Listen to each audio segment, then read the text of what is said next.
Seriously? But, Mr. Morris, I don't understand, sir. How can you only be telling me this now? I'm afraid that there's nothing really I can do. I'm really facing a crisis. My hands are tied. But what about my film? Well, I'm afraid you'll have to come up with something on your own. Take it from me. Sometimes you just have to let things go. Same goes for this film festival.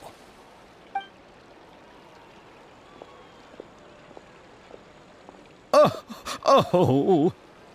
Hey, isn't that Xavier? So he's back in Fontaine now. Xavier! Oh, why, if it isn't the dear Traveler and Paimon. I really didn't expect to bump into you here at this time. Well, I was doing just fine until I received some terrible news just now. The investor I was working with for my upcoming film has fallen upon some hard times and is no longer able to provide the promised amount of funds. Can't you just find a different investor? Unfortunately, that's not how it works. We had signed an agreement specific to the Fontanalia Film Festival, stipulating that I cannot work with any other investors until the festival is finished. The Fontanalia Film Festival? What's that? Oh, is this your first time participating in Fontaine's Fontanalia Film Festival? Then allow me to fill you in. The Fontanalia Festival was established to commemorate the legendary Loch Knights, who went on a quest to search for the Oceanids and eventually welcomed the Hydro Arconageria. The holiday is deeply connected to the founding of Fontaine, as well as its unique laws and trials. It's one of the most important festivals for this nation. But what's with that weird expression on your face? It's like you're trying really hard to remember something. I was just trying to recall the exact description from the books, in order to avoid any unnecessary arguments over semantics. I usually try to recite things straight from the source. Well, either way, Paimon thinks she gets it now. It's just like the Windbloom Festival in Mondstadt, and the Lantern Rite in Lille. Yes, those are festivals of a similar variety. Who doesn't like a good festival? And just like those of other nations, Fontaine will hold a plethora of events around this time each year. To commemorate the Loch Knights, people will imitate them by putting on special costumes, raising golden cups, and going door to door asking for pure water. But a few years ago, Lady Farina started to find the whole idea a little drab, and so decided to change the part about pure water to sweets. That really doesn't surprise Paimon at all. The whole thing seems more akin to a carnival now, and it's quite popular among the kids. Every year you can hear a bunch of them saying, "Trial or treat." Oh, that sounds pretty fun. But how does that connect back to the film festival you mentioned? Yes, it appears I've strayed off topic. I just got too excited after seeing you. Let me get back to the point. The Fontanalia Film Festival is an event proposed by the Fontaine Film Association this year. Now that film technology has matured as a medium, it's the perfect time to introduce more people to the art form.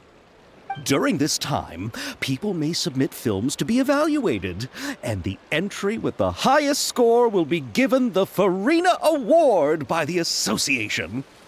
The what award? The Farina Award. You know, after the Hydro Archon. They coined it while Lady Farina was still in power, but even though things have changed, no one has made any motion to update the name. Perhaps everyone still thinks of it as a pretty appropriate name. Even though she isn't the Hydro Archon any longer, Lady Farina is still Fontaine's superstar. Anyone with eyes can see the way she shines on the stage. Huh. Alright. Guess the name does work pretty well when you put it that way. Oh, but who would have guessed there'd be an issue with the funding? How will I ever explain this to Miss Chiori? Not to say all the other actors who traveled all the way here from Inazuma. Chiori? Sounds familiar. Where have we heard that name before? Yes, that's her. I asked her to oversee the event's art direction, including the design of the actors' costumes and appearances. Oh, Paimon remembers now! Navia said that her clothes were designed by Chiori, and Kirara's outfit too! How to describe her? Well, she tends to be pretty direct and can be very forceful when it comes to dealing with people. The fashion world in Fontaine has dubbed her the Thundering Seamstress. Her remarkable designs have led many Fontainians to become very interested in Inazuma. Anyway, Chiori is acquainted with all the actors I've invited from Inazuma. Without her help, I don't think I would have been able to get such an international cast for the film. She really is a kind soul. Who are the actors from Inazuma? Do we know them? Why don't the two of you accompany me to the Aquabus station to welcome them? Judging from the time, the Aquabus should be arriving shortly. Chiori will be waiting to meet me there as well.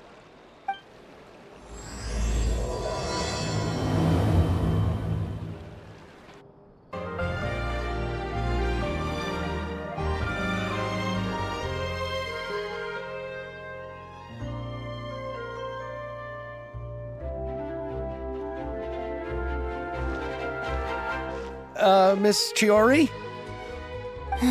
Your talk with the investor sure went fast. The Aquabus hasn't even arrived yet. Oh? And who are they? Allow me to introduce you. This is the Traveler and Paimon. Pleased to meet you. Likewise! We've heard the owner of Chioriya Boutique is a skilled seamstress, so it's a real pleasure to finally meet you in person. Why, thank you. I strove to create an outfit that matched her high social station as the demoiselle. So tell me, what happened? I can tell the conversation didn't go quite as expected. Well, it's like this.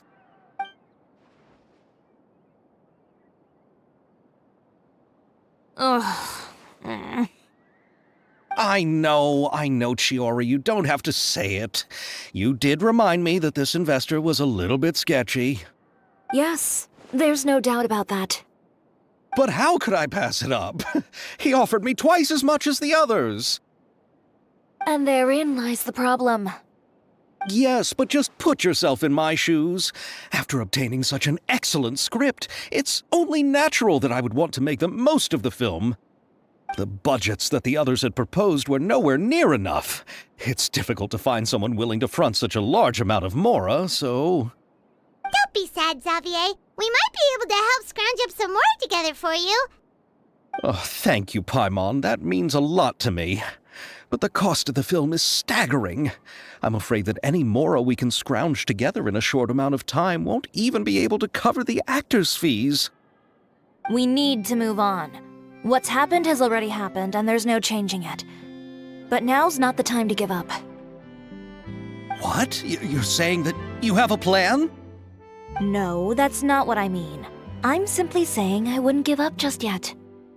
The actors I recommended aren't just after Mora after all.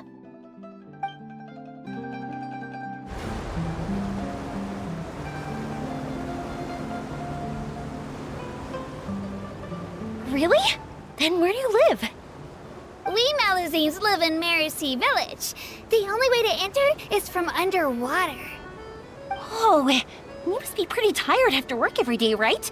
I mean, you have to swim all that way just to go home. We are so thoughtful.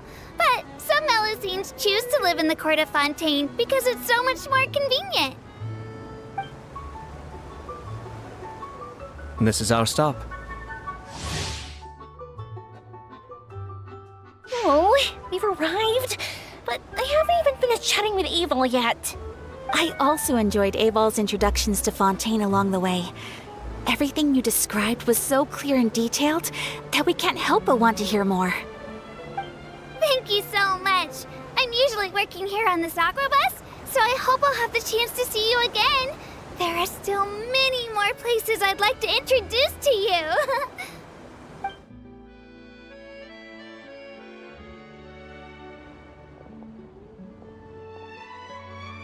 Welcome to the court of Fontaine.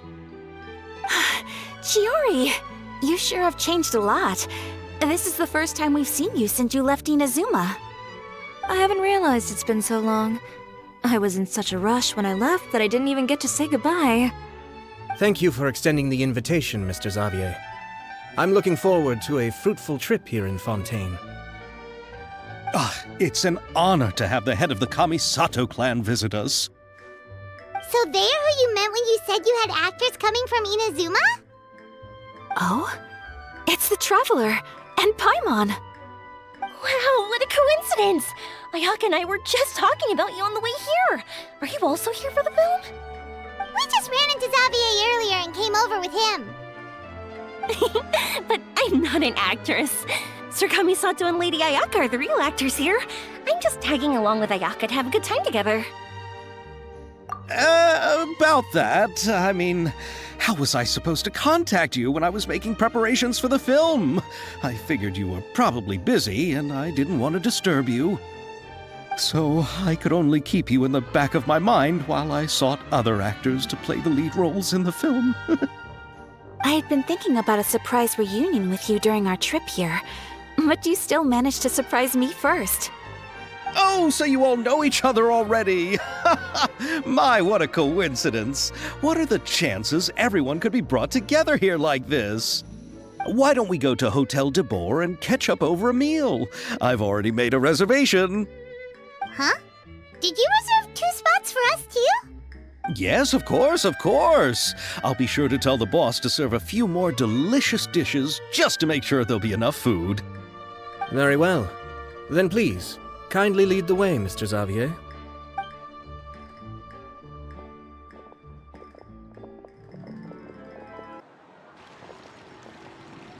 Wow, the buildings in Fontaine are so tall.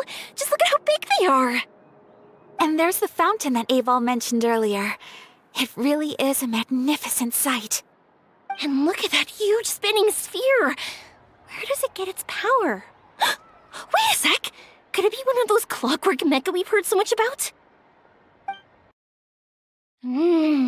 So this is what food from Fontaine is like. It sure is different from what we have in Inazuma. How should I describe it? It seems like you have to go through a lot more steps to make them. And the flavor has many layers too. Yes. When I first went to Inazuma, I actually thought the food there tasted a little too bland. It took some time for me to get used to it. Let's get back to the purpose of this trip for a moment, shall we? How have preparations for the film been coming along, Mr. Xavier? Well, I've already assembled most of the film crew. A lighting specialist, a prop manager, and a costume designer. I've also bought the copyrights from the novel's author. Oh, it's called The Two Musketeers, right? I read the script you sent me on the way here. The story is pretty good.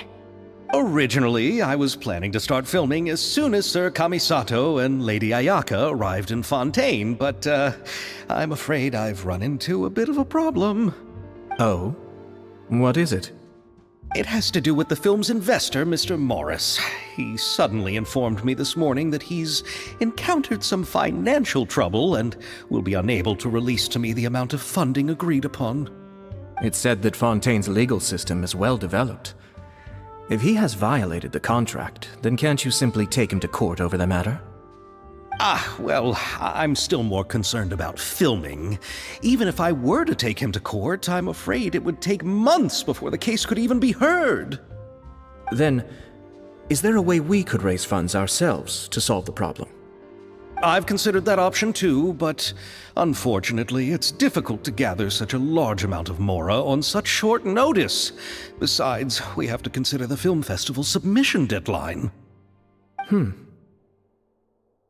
Mr. Xavier, if Ayaka and I were willing to perform for free, would that resolve the problem you are currently facing? What? No, out of the question. To have you come all this way just to act for free? Oh, no, that won't do. There's no need to worry, Mr. Xavier. My brother and I had actually intended to work for free after receiving your invitation. Inazuma has only recently reopened its borders, and needs to strengthen its relations and cultural ties with other nations. We didn't have many collaboration projects with Fontaine in the past, so we hoped this trip would serve as a good start for the future. Indeed. You could say that's the real reason why the Yashiro Commission agreed to come to Fontaine. I understand, but having you two act for free just doesn't seem right. Not at all. While we're officially here to conduct a cultural survey of sorts, we must express our sincerity if we want to establish formal cultural ties with your nation. This film will serve as proof of friendly cooperation and cultural exchange between Inazuma and Fontaine. It's my hope that the film can be finished and released as smoothly as possible. If you still don't feel comfortable with this arrangement, I would also be more than happy to be introduced to some other renowned individuals in Fontaine's literary and artistic circles. All right. I'll do as you say. Thank you so much. I'll make sure to cobble together enough mora now, even if it means selling my house, my camera, and every single family heirloom. Come on now, no need to go that far. I'll also help you out as a brand sponsor. Me too! Even though I didn't bring much more to spend on this trip, it's still better than nothing. You are too kind, all of you. I really don't know how to... Ew. Alright, enough about that. Now that we have Xavier's savings, my support, and 2 leads who are willing to act for free, I think we will be able to make this happen. So, instead of Mora, you'll help with filming and production. Oh, but how can we help with that? We don't know much about making a film.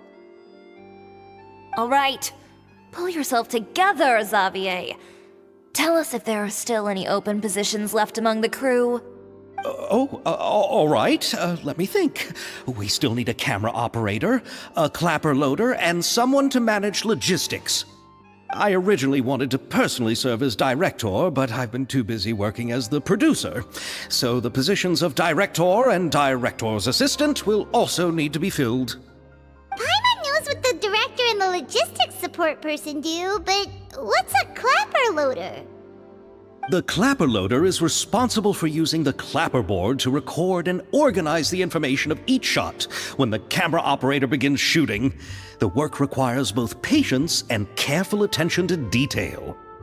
A clapper board? Oh, you mean the thing they hold that goes clap whenever they start filming? Yes, that's right. Are you interested in that job? For sure! Paimon's always wanted to try that. Alright, then you'll be our clapper loader. I can find someone from the store to help with logistics. What do you think, Xavier? Fine by me. As for our camera operator, I was thinking of letting the Traveler take the role. Oh, she's great when it comes to using a camera. Paimon can't even count how many things we've taken photos of during our journey. Yes, that's also what I was thinking. I noticed the Traveler had an eye for photography and composition when we worked together previously.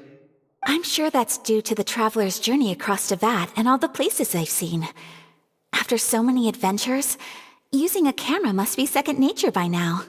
What do you say, Traveler? Are you interested in the job? Thank you. It really means a lot to me. Come on, friend. Let me give you a big warm hug. So all that's left for us to find is a director and an assistant. Oh, me! I want to be the director's assistant. All we need to do is help the director, right? I can handle that. All right, then all we need is a director. Oh, all the well-known directors in Fontaine are probably also busy working on their own films these days. I'm not sure who will have time to help. Oh, Farina helped out a theater troupe recently by serving as an artistic consultant. She could be a good director, right? Besides, it's not like she has anything else to do right now. Farina? Do you really think Lady Farina would be willing to help us with our humble project? Isn't that the name of Fontaine's Hydro Archon? My brother has already informed me about what happened here in Fontaine. Yep, that's her. She helped out a theater troupe not too long ago, and now she's taking up work as a director. Well, I saw that musical. Her performance was perfect, and the storyboards were also excellent. Don't let her former identity intimidate you. She's the best candidate we can think of right now. You'll never know until you give her a shot. Fine, you're right, Shiori. I'll do anything for the sake of my film, anything! Then I'll have to ask the Traveler and Paimon to show me the way to Lady Farina's residence. I just hope she'll agree to help. Do you need us to also come along? No, there's no need to trouble you with this. Besides, you've just arrived in Fontaine, and I'm sure there are many places you would like to visit. Just leave this task to me. It's part of my duties as the producer. Very well. Then we'll be waiting to hear the good news. I'll go with you. By the way, you might want to consider bringing a gift. And don't worry, we won't simply drop you off at Farina's place. We know Farina pretty well by now, so having some familiar faces there should help your chances. Besides, the whole thing was our idea in the first place. All right, then I'll start making preparations. As for the gift... A gift for someone who was once seen as the Hydra Oricon. I wonder what she would like. I recall that Lady Farina once fancied a clockwork ring, so perhaps I should get another exquisite clockwork contraption for her. Huh? Can't we just bring some desserts, like the Fontinalia mousse? But wouldn't that be a little too cheap? She does like desserts, though. Isn't the Fontinalia festival happening right now?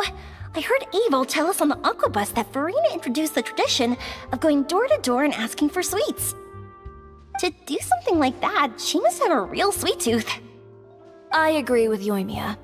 If the gift is too fancy, it might actually make her feel more uncomfortable. Alright then, let's go buy some Fontinalia mousse. But will that really be enough? We'll be asking her to do a lot of work, you know. You're right. We need to further sweeten the deal. Huh? You want something even sweeter than Fontinalia mousse? Yes, we'll need a gift that's sweeter than any dessert in the world. But what could that be? Your words of praise. We're here! This is where Farina lives.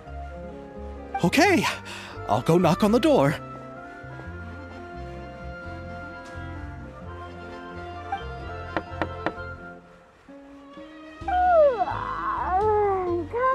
Coming. Ugh, seriously, who's knocking before afternoon tea? Who are you?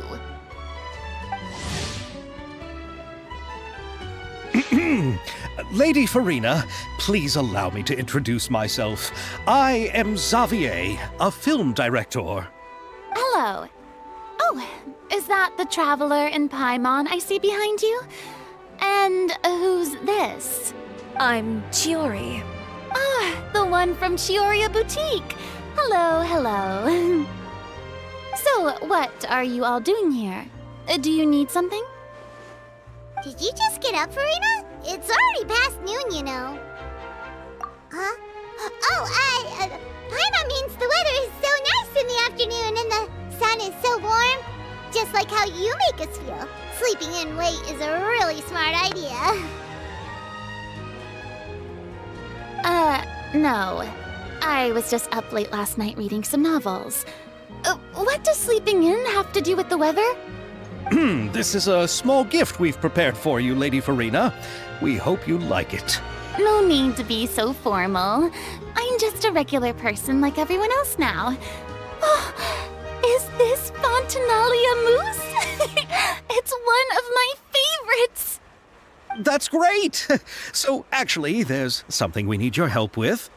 Given your renowned passion and understanding of drama, I would like to ask that you serve as the director of our film crew. Oh, but didn't you just say that you're a director? Yes, but for this particular project, I'm mainly working as a producer. Besides, I'm sure that your understanding of the performing arts far surpasses my own, Lady Farina. Are the Traveler and Paimon also part of the film crew? Yep, we sure are. Paimon's the clapper loader and she's the camera operator.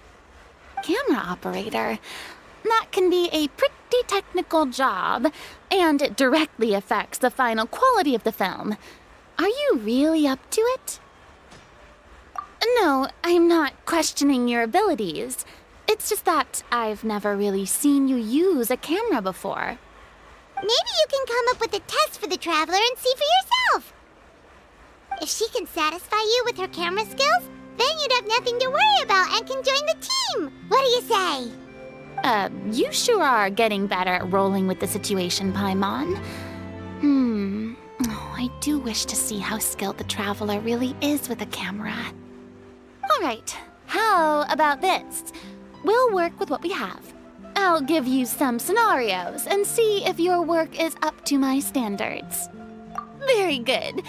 It's essential for the camera operator to understand the director's vision. I'll make my decision after seeing your work. Are you ready?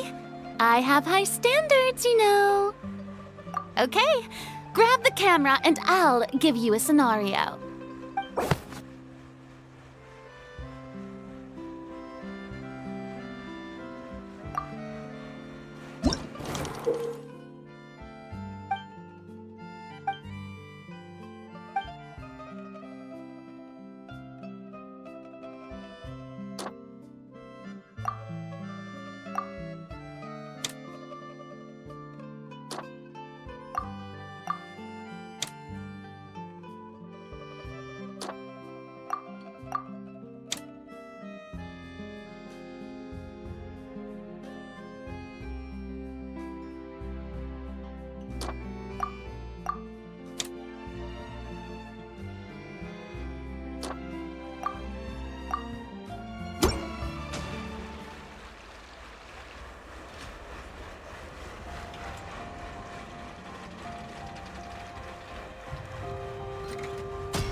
Oh, it appears that you have more skill than I thought. All the shots had a great composition, and I could really feel a connection to the characters and their lines. Yeah! Does that mean you agree to be our director, Farina? Did you think I would agree just like that? After our performance of The Little Oceanid, I've begun to make a name for myself again, you know. In fact, I've already had several troops approach me for the Fontanalia Film Festival. Unfortunately, the scripts were all pretty boring and didn't pique my interest. If others were to find out I agreed to work with you so easily, then, well... Hey, but didn't we have a deal? What else do we need to do to convince you, Farina? Well, what about the pay? Huh? You know, how much you're willing to pay me to be the director? The pay is also an important factor for me to consider, you know. Well, I can offer you this much? What? That's all? If Nervulat were to hear of this, he could charge you with underpaying your labor. I'm sorry, but our crew is in a tight financial spot at the moment. I see. Well, even though it's highly unlikely now that I'll join your crew, there's still something I'd like to ask. Exactly what film are you planning to make? Oh, our script is an adaptation of The Two Musketeers. Huh? Wait, you mean the suspense thriller novel that was a #1 bestseller? Oh, so Farina's read it too. Of course I read it. I've always had a keen interest in artistic works that strike a chord with the populace. I see. It all makes sense now. You must have used most of the budget to pay for the copyright. Not really. The novel's author transferred the copyright to me practically for free once he heard that I wanted to make a film adaptation of the story. The lack of budget is due to another issue. He probably just wants to get his name out there. So, Mora isn't the most important thing to him right now. It reminds me of a delivery courier who wears one of my designs while traveling all across Teyvat. I didn't charge her much for the outfit either. The exposure she provides for my brand is well worth it. So, are you a big fan of this story, Farina? Well, it's alright. The pacing of the story is good, but the character relationships could use some work. When I was reading it before, I always felt like some things were left on a rather unsatisfactory note. I have high standards, you know. Ahem, Mr. Xavier, if, hypothetically speaking, I agree to be the director, how much freedom would I have in terms of script revisions and creative interpretation?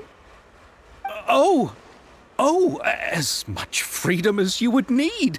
I wouldn't dare doubt the tastes of Fontaine's greatest star. Good. Then I'm free to alter the script as I see fit? Absolutely, no problem. All right. It seems that your crew really can't go on without my care and direction. So, you agree? Yes, I agree. Although the pay is well below what someone of my caliber deserves. A great script calls for a great director. I mustn't let a perfectly good story be ruined due to lack of funds. If you have fine cheese and bread, you wouldn't just let it sit on the counter and get moldy just because you lack an oven, right? Oh, Hydro Archon above! I'm not dreaming, am I? Somebody pinch me. There's no more Hydro Archon, you know. And it's still a little early to celebrate. There's a lot that goes into shooting a film. Although the trickiest tasks of finalizing the script and casting the actors have already been taken care of, we'll still need to reserve filming locations. Not to say set up lighting and props. And by the way, since we'll be filming The Two Musketeers, we'll need to find an action choreographer. Ideally, a professional who has actual experience with muskets. Yes, I've thought about this as well. I was hoping that you might know someone who could handle the job. Me? If this was before, I could have simply asked Florand. But it's already been some time since I last talked to her. Navia can also use firearms, but unfortunately, her style is quite different from that of the characters in the story. Could we ask the Special Security and Surveillance Patrol? Oh, you mean the Special Patrol's Musketeers? Yes, that's right. They work with muskets every day. I can't think of anyone more qualified than them. They would be under Nervilette's jurisdiction. Unfortunately, I don't have any connection with them at all. So, in the end, we still have to start by talking to Nervilette. No need to go to all that trouble. I know their Captain Chevres. Oh, you do? Wait, Chiori, how do you know the captain of the Special Patrol's Musketeers? No particular reason. Running a business means dealing with some trouble from time to time, and she's helped me out on a few occasions. In return, I've helped her handle a few situations in which the Special Patrol couldn't get involved directly. So, we've gotten to know each other over time. So you're saying there's been times when the Special Patrol needed a fashion designer to handle a situation? Your work is becoming more and more mysterious. It'd be best to keep it that way. Anyway, enough about that. What do you all think about asking the captain to be our musket action choreographer? She sounds professional enough. She is a captain, after all. I have no objections. But I imagine the Special Security and Surveillance Patrol must be busy with their duties. Do you think she'd really have time to help with shooting a film? And then there's the issue of pay. Well, it just so happens that she's also not the kind of person that's just after Mora. As for whether she has time, I'll have to go and ask her first. Then I'll leave that to you. Macaroni's on sale today, so I've got to go. You can just tell me how things went when we discuss tomorrow's plan later. No problem. Having Farina join feels like a big boost to our team! Of course. Just wait until the day of our premiere. You'll witness the true power of my name in these lands. You'll be so glad I agreed to help. I can guarantee that even the standing tickets will be sold out. I'll be sure to ask some people I know to see if they'd be willing to act as extras. Seems like you're finally getting more comfortable with your own reputation now. I didn't ask for the Clapper Loader's commentary, Paimon. Then let's get going. I happen to know where Chevreuse is today. By the way, I'm curious.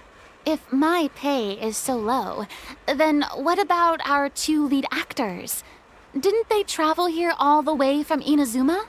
Actually, they told us that they see the trip as part of a cultural exchange, so they didn't ask for any pay. What? So is every person in Teyvat who doesn't want money gathered here to shoot this film? Don't tell me Chiori isn't being paid either. I already knew Xavier from before, and he's also agreed to give my brand some good exposure. It seems the gods have really smiled upon you, Xavier. And that certainly doesn't include me, mind you.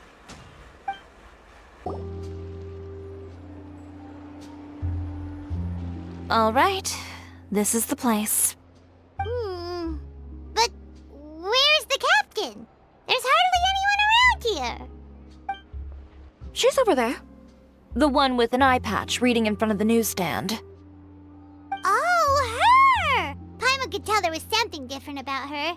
She seems kinda intimidating. Please wait here for a moment. I'll go fetch her. She's working now, so you might not want to get in her way. Working? But isn't she just standing there and reading a novel? Just trust me. Oh, alright, let's see what happens then. Chiori sure is a mysterious person. She claims just to be a fashion designer, but she knows all these powerful people.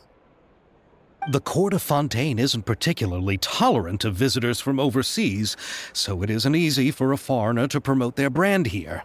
Even more so in the competitive world of fashion. Even a local like me just trying to make a film has to face all kinds of challenges, so I can only imagine what Chiori has been through to get where she is today. I'm sure that having more connections has definitely worked in her favor. Reading on the job? Detective novel. One main character? No. Multiple. Branching storylines. I see. How's the plot coming along? One of the main characters is about to make a choice that will affect the rest of his life. I'd wager he's going to make the wrong choice. Any way to speed things up? There's something I need your help with. You know that doesn't depend on me. It all comes down to what the character chooses. Which is exactly why I'm here to help.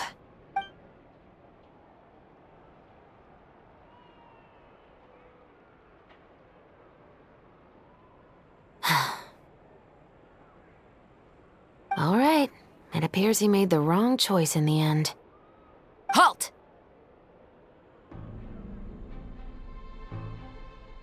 Huh?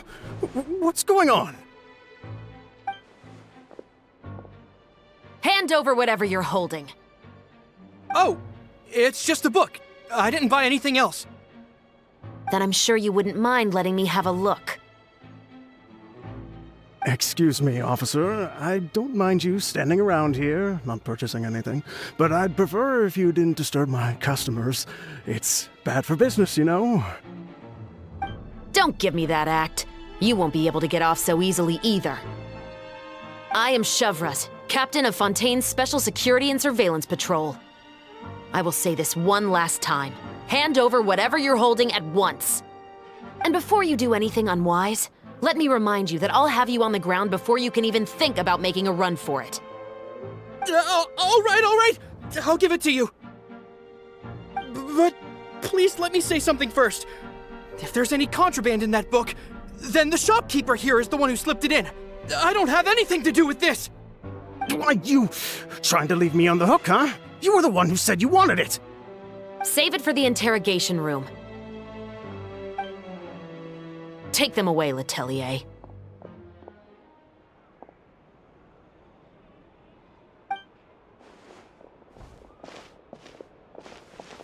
What's going on here? 1 second you're reading a book and the next you're escorting people away! And who are... Oh! Aren't you the traveler who's been all over the papers recently? Chiori, I'm assuming what you wanted to ask me about has to do with them, right? Maybe I can let you in on what's happening then. Now that Vacher has been brought to justice, no new shipments of synth will be made and distributed to sellers.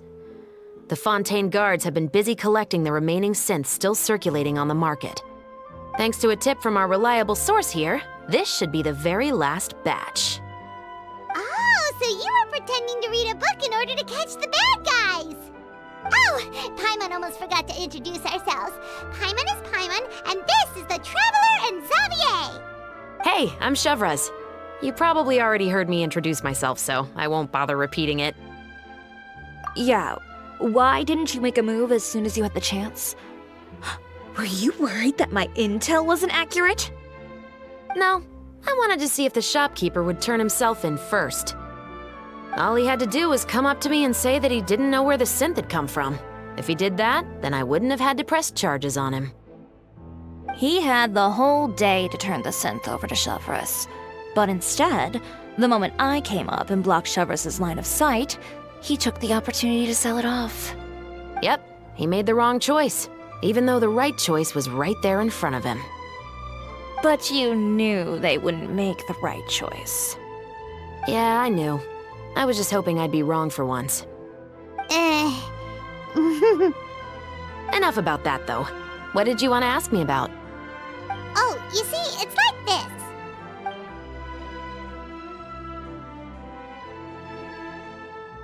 The Two Musketeers. You certainly have a good eye for a story. So what do you need me to do? Just be the action choreographer for the actors? Yes, that's right. I want to make sure we get all the details right. I want the actor's posture and understanding of firearms to be as realistic as possible. However, I'm afraid this work will require a bit of your time, since you'll have to be present whenever we're filming. Also, as for the pay... No need to say any more. I'll join. Huh? Just like that? Really? You're willing to help us with our humble film project? Sure, it's no big deal. As I said, we've wrapped up our investigation here, so I don't have any other tasks on my plate for the moment. Besides, I personally really like this novel. I even have the collector's edition at home. Stories where justice prevails over evil never get old for me. Then we've got a deal? Yes, I'll see you on set tomorrow. Oh my! I can hardly believe it! I should tell Lady Farina immediately. Oh, and I must tell the prop manager and lighting technician to get everything ready. We start filming tomorrow! Calm down, Xavier. The film is going to take more than just a day to finish. Still, I should also head back now and start preparing the actors' costumes and makeup. Alright, guess that's it for today then. Traveler, Paimon, please stay for a moment. I have something to tell you. Then I'll take Xavier back. Poor thing. He's so excited that he can't even walk straight anymore. I don't want to spend our first day fishing our producer out of the fountain. He'd better. So what did you want to tell us, Chevraz? Have you read The Two Musketeers? The story is about a pair of children born into the household of a baron and their struggle to survive together and take revenge for their mother. They were raised at the baron's estate, where their mother worked as a maid. The two were illegitimate children that the Baron had with the maid, so they were never treated well by anyone. One day, upon returning home, they found their mother had been murdered and left dead on the floor. It was quite evident that the culprits were the other members of the Baron's household, who never had any kind words to say to them. However, the Baron was able to exert his influence and keep the whole thing under wraps. The mother's death was eventually deemed as a suicide, and there was no chance of bringing her murderers to justice. The two siblings decided to flee and someday avenge their mother. Many years later, members of the Baron's family suddenly started turning up dead one after the other, all killed by gunshot. A rainbow rose was found on each of the victims' bodies, being the flower that the kid's mother liked best. The Baron believed that the mother's soul had come to take vengeance on him, so he lived in fear each day. But it was actually those two siblings who had fled all those years ago. They relied on each other to survive and trained day and night, eventually becoming adept musketeers. They used all of their abilities to collect evidence and clues before executing their plan and exacting revenge on the Baron. Their actions let the truth behind their mother's death be known to all. That's quite an exhilarating story. Yep, the Baron got what he deserved for his evil deeds, and justice was able to prevail. It was just the kind of story I enjoy. Oh, so is that why you were so willing to join our crew, Chevraz? You could say it was one of the reasons. Oh, you mean there were other reasons too? I've read the reports about you. Whether it was at the trials or when you lent your hand to resolve our nation's crisis, you've shown that you've got a strong sense of justice, as well as a great mind for deductions. Yes, you're as sharp as I expected. It seems you've experienced many similar situations before. There's been a recent murder case involving Muskets. The perpetrator's methods appear to be very similar to what is described in the novel. Huh? Really? But Paimon didn't see anything about that in today's papers. The Marechaussee Phantom hasn't yet released any information to the public because the investigation is currently at a standstill. The murderer is extremely cautious. A murder involving firearms? But not that many people use those in Fontaine, right? Impossible. We perform a routine inspection of our firearms and ammo reserves every day. If one of the weapons had been fired, it would stick out like a sore thumb. Besides, I trust the members of my platoon. However... Well, that's all I can disclose about the case today. Huh? What do you mean? I hope you all can go back and get some shut-eye. You can decide tomorrow whether or not you'd like to join the investigation with me. I'm aware this might not be the ideal time to add more to your plate, but the more capable people we have, the better the chances that justice will prevail. Carrying out investigations isn't actually supposed to be our responsibility. Our job is to apprehend the perpetrators. Finding them is really up to the Marechaussee Phantom. You could say I'm taking part in the investigation out of personal interest. I don't want people to see Muskets in a negative way, and also, I'm concerned about the similarity between the crimes and the story. You mean they might be connected somehow? I suspect so. Just to make myself clear, this is not an order, nor is it a deal of any kind. It's a request, nothing more. If you two have any interest in the case after we finish filming tomorrow and are willing to assist me, then I would be most grateful. What do you think, Traveler? Yeah, you're right. Paimon's getting a little tired, too. We've really been hustling all day. You'd better head back and get some rest. It's good to keep a calm mind, especially when you're about to make an important decision. Otherwise, when the moment comes, you might end up like that shopkeeper and not even realize that the right choice is right there in front of you.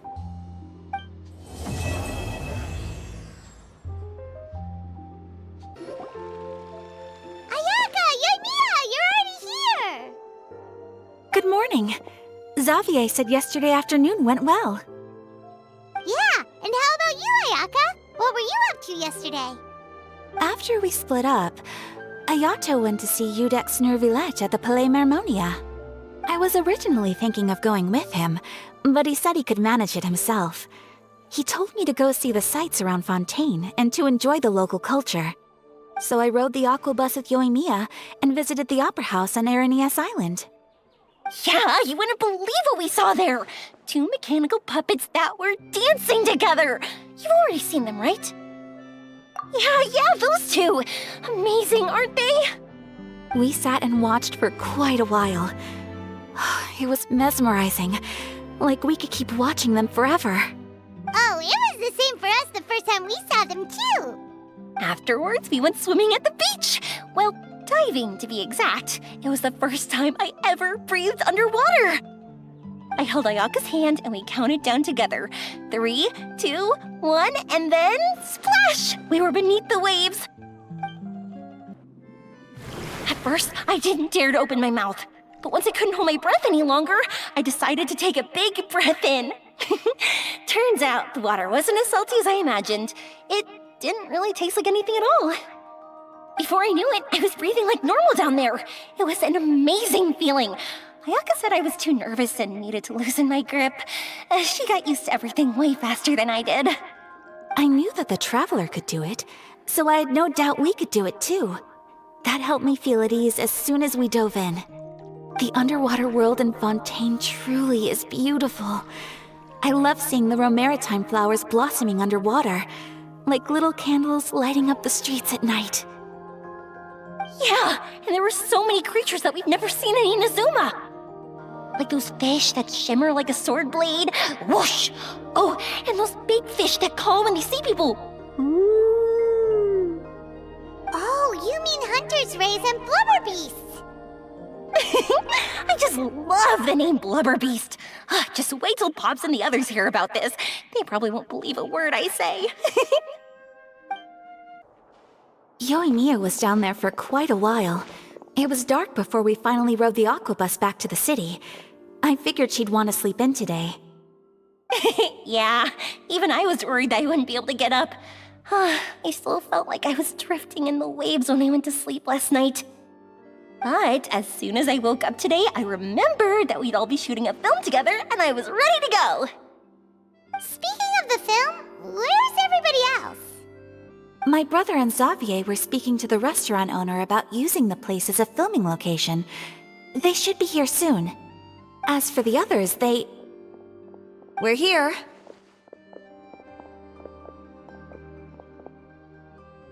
Please excuse my tardiness. I just finished the Special Patrol's 6-mile morning jog. Wait, 6 miles? I'm so tired.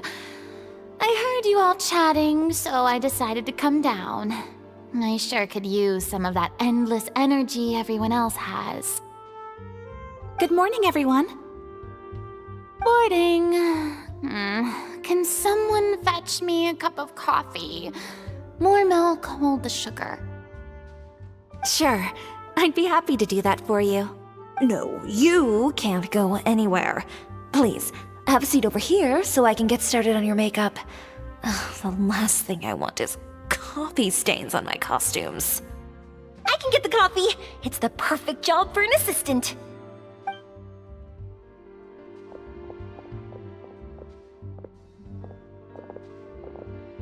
So much energy. Seriously, what's her secret? Oh, Yoimiya's always like that. But you sure look exhausted, Farina. It's because you're not used to waking up so early, huh?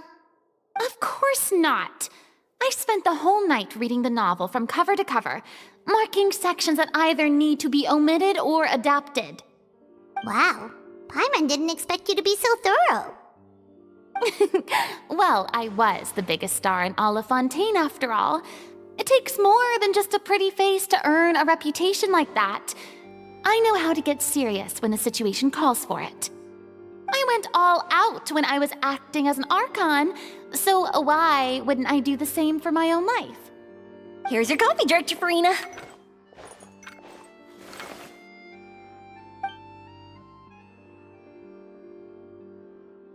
Oh, thank you. The sound of being called director and the aroma of coffee feels almost as refreshing as hearing the birds chirping in the morning. Ah, it seems everyone has managed to arrive on time. We've reached an agreement with the restaurant owner. We are free to use the second floor to shoot our film. Really? That's great! He is really looking forward to our film, and hopes that providing his restaurant as a filming location will attract more customers. Well then, Mr. Xavier, I'll leave the rest to you. Okay, thanks. First, I'd like to introduce our new members. This is our prop manager, Veronique. She'll be in charge of all the film's props and items. And this is Bonneau, our lighting technician. He'll be in charge of lighting and illumination to set up each scene's atmosphere. Wow. Sure feels like we have some real professionals joining the crew now. First of all, please allow me to first express my sincerest gratitude to everyone in the crew. When my investor informed me yesterday that he wouldn't be able to provide the funds, I really thought that this was the nail in the coffin for this film. I had no idea that I'd find so many people willing to help me on such short notice. Thank you. Thank you all from the bottom of my heart. No need to be so cordial, Mr. Xavier. We're all honored to be a part of this. Your works made a profound impression on me when I saw them back in Inazuma.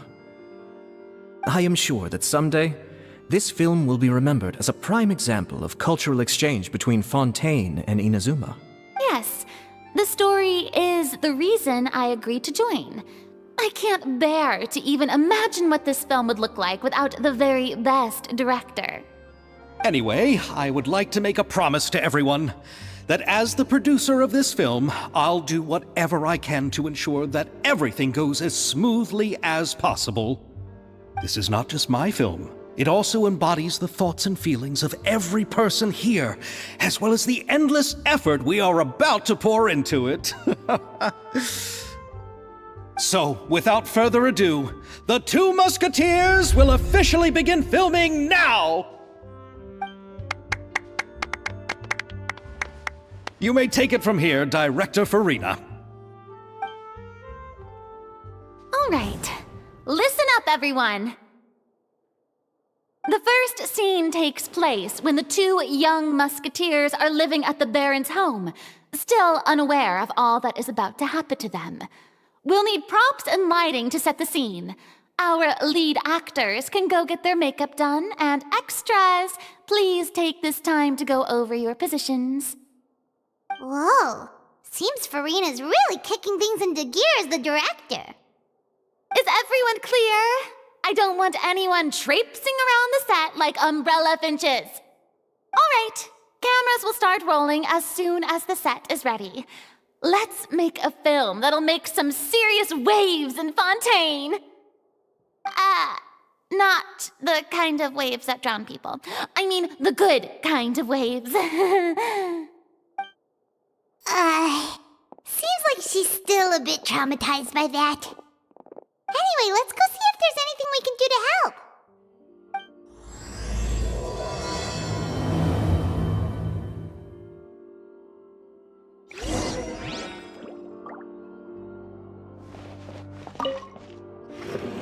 How about here? A little more to the left. You got it. Hey, Yoimiya, do you need a hand? No, I'm fine. You know, doing the lighting is kind of like designing a fireworks show. It's interesting to imagine what kind of atmosphere the lights will create. I heard that the Traveler will be operating the camera and Paimon will be the clapper loader, right? Those roles are just perfect for the two of you. Really? Is that because it'll be easy for Paimon to hold the clapperboard while flying? Well, sure, there's that, but that's not exactly what I meant. I just think that after all your journeys together, you two must have developed a super close bond and just naturally know how to work with each other. If I'm not mistaken, the director will want the cameras rolling as soon as the clapperboard goes clack. Oh, I see. It's amazing to see the magic behind filmmaking. Yoimiya, we need lights over there, too. Oh, on it! I've got to get back to work. Chat with you later. Oh, it's exciting to see so many people working together to bring the film to life. like Yamiya's really getting into it. But she was right. We do have a super close bond, don't we? Paimon's really happy to hear that.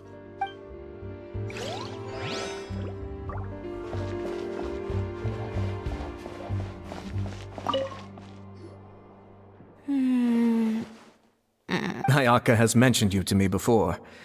She said that you two were great friends when you were kids. No talking. I'm thinking about how to do your eyeshadow. Ah, yes. To help me really look the part. To achieve a more young and naive look for this scene.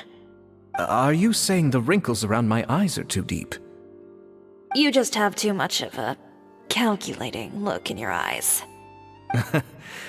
You sure don't mince your words. It seems you really haven't changed much. Quiet.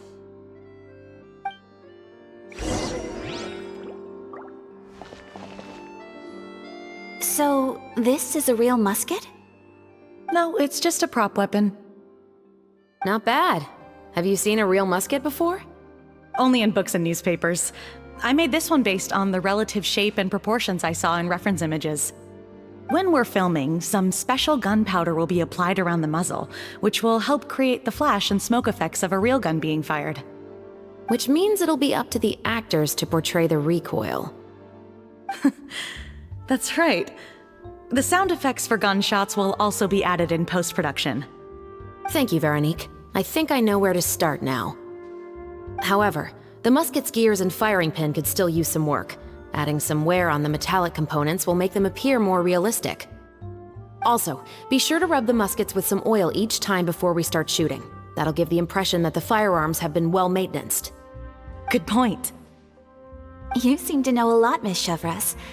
I assume you use these types of firearms on a regular basis? Yes, I perform routine maintenance on my weapons every day. Just like we as people need to eat and sleep, muskets need to be cleaned and maintained. I also perform similar care for my sword every day, and familiarize myself with its shape and weight, to the point where it feels like a natural extension of my body. Yes, this way, our weapons will never betray us in the heat of battle. Yes, well said. It seems we have the same philosophy on this topic. Oh, sounds like they found a common interest to talk about. Though these props differ from the muskets I use, I can still give you some pointers. Good. I look forward to your instruction. First and foremost, never point the weapon at anyone, regardless of whether it's a real or prop weapon or whether you're holding it or it's on the table. This holds for any time when you're not actively engaging an enemy. Okay, understood. When aiming the musket, extend your arm so that it's level with your shoulder and use your eye to look down the weapon's sights. Like this? Not bad. Now, try saying your lines. This is the end of the road for you.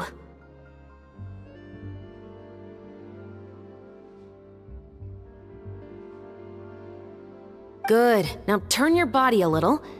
That way, you'll give your enemy less of a target to work with. And relax your shoulders. Here, allow me to demonstrate. This is the end of the road for you. Huh. Excuse me, Miss Chiori.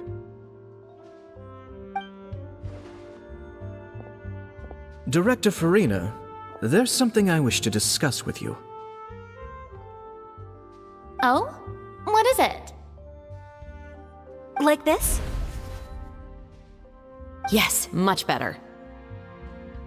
What do you think? I do see your point. But are you sure you wish to do this? I believe it would be most fitting. Well, if you insist. All right, I understand.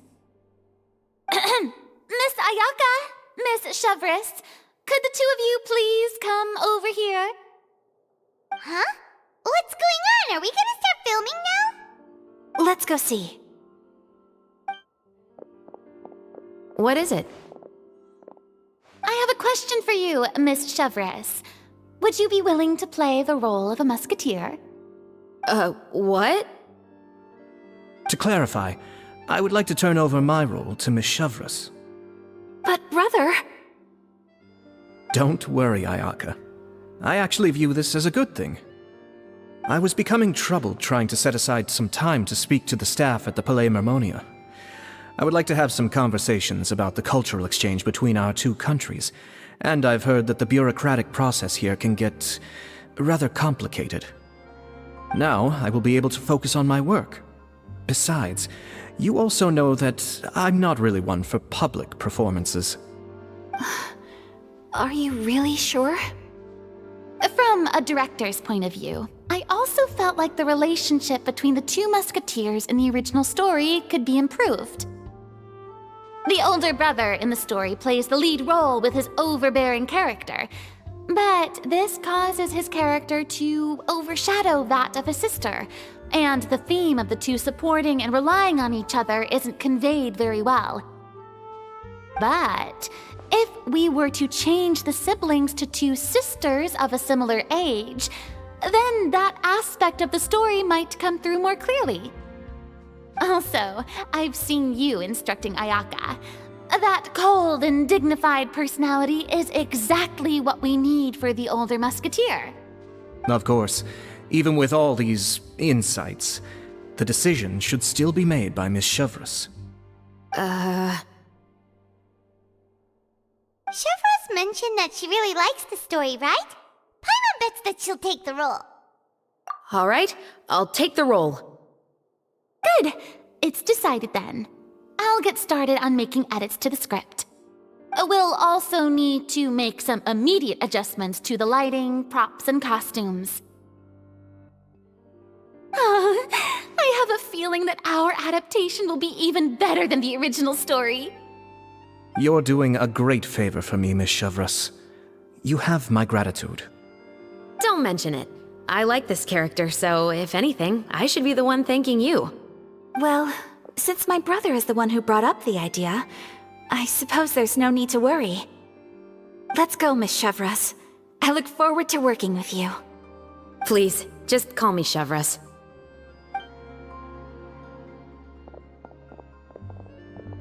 Seems like you're really going out of your way to solve the problem I was having with your makeup. Surely you jest, Chiori. I assure you that I was mostly motivated by a desire to spend more time on formal business. Oh, come on. You really think I'd buy that? According to what I've heard from Ayaka, her brother is someone who can juggle 10 different matters at the same time. I'm sure you have other reasons for backing out. Perhaps. Ayaka always said she wanted to go out and see more of the world, just like the Traveler. But I feel that she needs not only to see other nations, but also to make some different kinds of friends. I think it would be harder for her to make new connections with me constantly by her side. I would like to give her some space. All right, go on. Spoil her some more.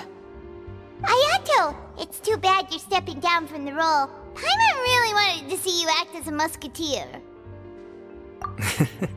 No need to poke fun at me. I'd wager that you also felt that I wasn't the best candidate for the role. It's a little hard for Paimon to imagine you saying those lines. Yes, I've made an appointment to meet some people from the Palais Mermonia. Now, I will have some more time to prepare. Traveler, get the camera ready. Paimon, get the clapperboard. Actors, to your positions. We're about to start shooting the first scene. Go on now. And please take good care of Ayaka. Yep, don't worry. Thank you. I look forward to seeing the film when it's finished. All right. Now that we're all here, let me help set the scene for everyone. The first scene takes place when our two main characters are still living at the Baron's estate. They've been ostracized and verbally abused by others in the household, but they still have no idea why. We want to capture how naive and innocent they are despite their pain. Chevreuse will be playing the role of the older sister, Tulip, and Ayaka will be the younger sister, Iris. Be sure to get close-ups of the main characters at the right moment. Silence on the set! Lights! Camera! Action! Tulip, Mother's been out for quite a while now.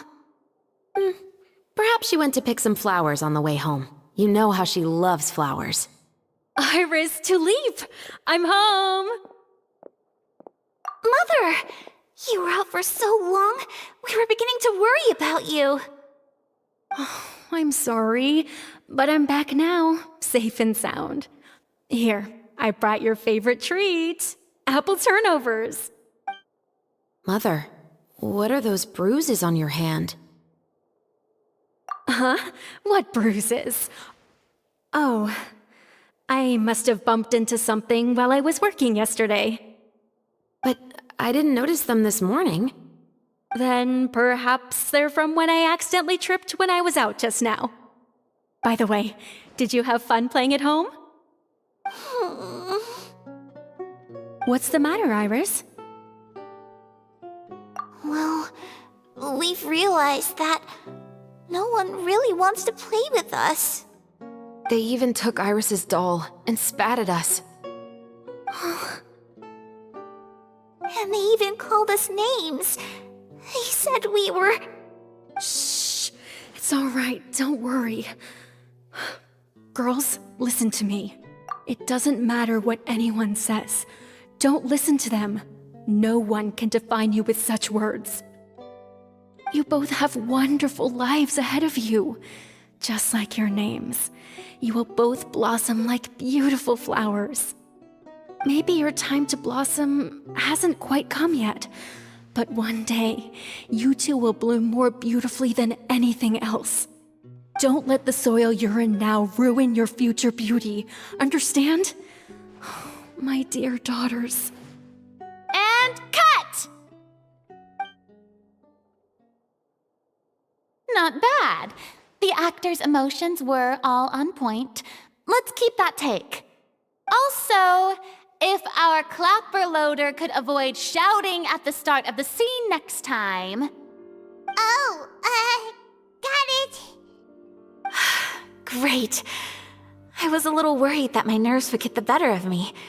What about you, Chevros? I felt fine. The lines weren't too difficult at all. Seems like Farina must have adapted the role nicely. You two were great. I couldn't tell it was your first time acting in a film. You should have more confidence. Thank you for your encouragement. Positions, everyone! We'll move on to the next scene after we try a few more camera angles.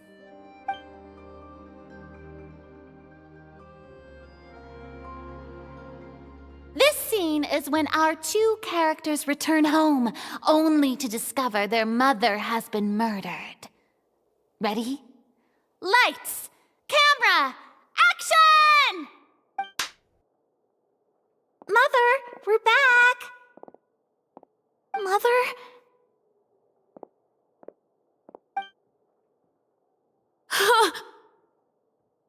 What's wrong, Tulip?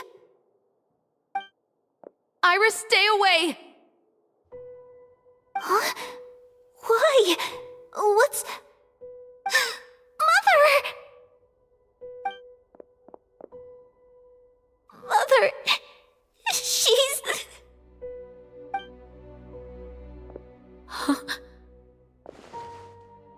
There's poison in this cup.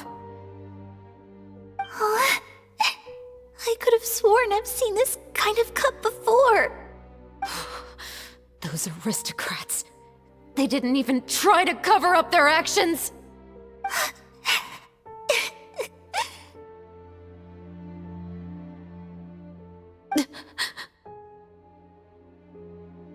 Iris, we need to leave this place. Leave? But now that Mother is gone, where can we even go? Anywhere. All I know is that we can't stay in this house. But are we just going to let them get away with this? We'll have our revenge, I promise you. Just not right now.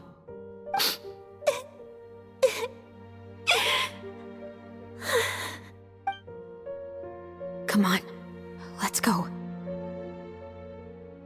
No, wait. We can't just leave Mother here like this. At least... At least let me leave this rose with her. That's why we went out in the first place. To buy her this flower. All right. Goodbye, Mother. We'll avenge you. Someday. And cut! Beautiful! Great performance! Oh my, you're so amazing, Ayaka! And were those real tears I saw? How did you do it? I was surprised too. Thank you for the kind compliments. Actually, as soon as Director Farina said action, I told myself not to think about anything. I just felt the weight of the moment and became the character. It's quite similar to practicing the art of the sword. You clear your mind and focus only on what's happening in front of you. Ayaka's performance was amazing. Have I discovered an acting prodigy? Pipe down, everyone! We need to move on to the next scene!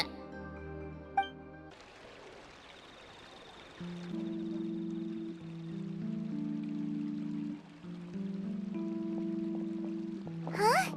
Are we done already? But Paimon wants to keep playing with the clapperboard. How do you feel, Traveler? Is your arm sore from holding the camera all day? Good work, you two. You too, Chevres. You were quite the actress today. I've read this novel many times before. I have a good grasp of my character's mindset. Anyway, do you remember my request from yesterday? Oh, right! We were having so much fun that Paimon nearly forgot! You have a case where the murders seem really similar to the cases in the novel, right? So, how are they similar exactly? In the story, the main characters grow up to become two musketeers, always using their guns to carry out their revenge. And on each of the victims, they place a rainbow rose as a signal that they've returned. Yes, that's correct. We found rainbow roses just like in the novel. Seems like you're connecting the dots now. Oh, that does sound pretty concerning. Especially after seeing the script today. Oh, now Paimon can't stop wondering what kind of ulterior motive the murderer might have. What do you think, Traveler? You're smart. Paimon wants to hear your thoughts. Good. On behalf of Fontaine's Special Security and Surveillance Patrol, thank you for your dedication to justice. There's no time to lose. We should start investigating right away. Follow me. Huh? Right now? But we just got done filming all day. Paimon's so tired. The most valuable intel always comes after nightfall. They are like small, remote islands in the middle of the sea. If you don't stay vigilant, you will pass right by them in the fog. That's how one of my favorite books always puts it, at least. So, where are we going right now? Let's start by checking out some workshops that sell mechanical components. If the culprit is making their own weapons, it's very likely that they'll visit those sort of places. Welcome to Le Show's Clockwork Workshop. How can I help you? Hello. I'd like to know if anyone has purchased some special components lately. Special components? Sorry, could you be more specific? I mean the kind of components that aren't typically used for clockwork toys, but for firearms. Huh? For firearms? No, we don't sell those sort of things here. Don't misunderstand. I'm not here to cause any trouble. We are merely investigating a case, and we're hoping that you could cooperate. Well, to be completely honest, I'm not even sure what kind of components that would entail. Has anyone ever purchased components here as an individual rather than on behalf of an organization? We have a lot of customers who buy toys, but those who buy components are all regular customers who buy in bulk on behalf of their organization. Is that so? I understand. Thank you for your cooperation. You're welcome. It's the least I can do.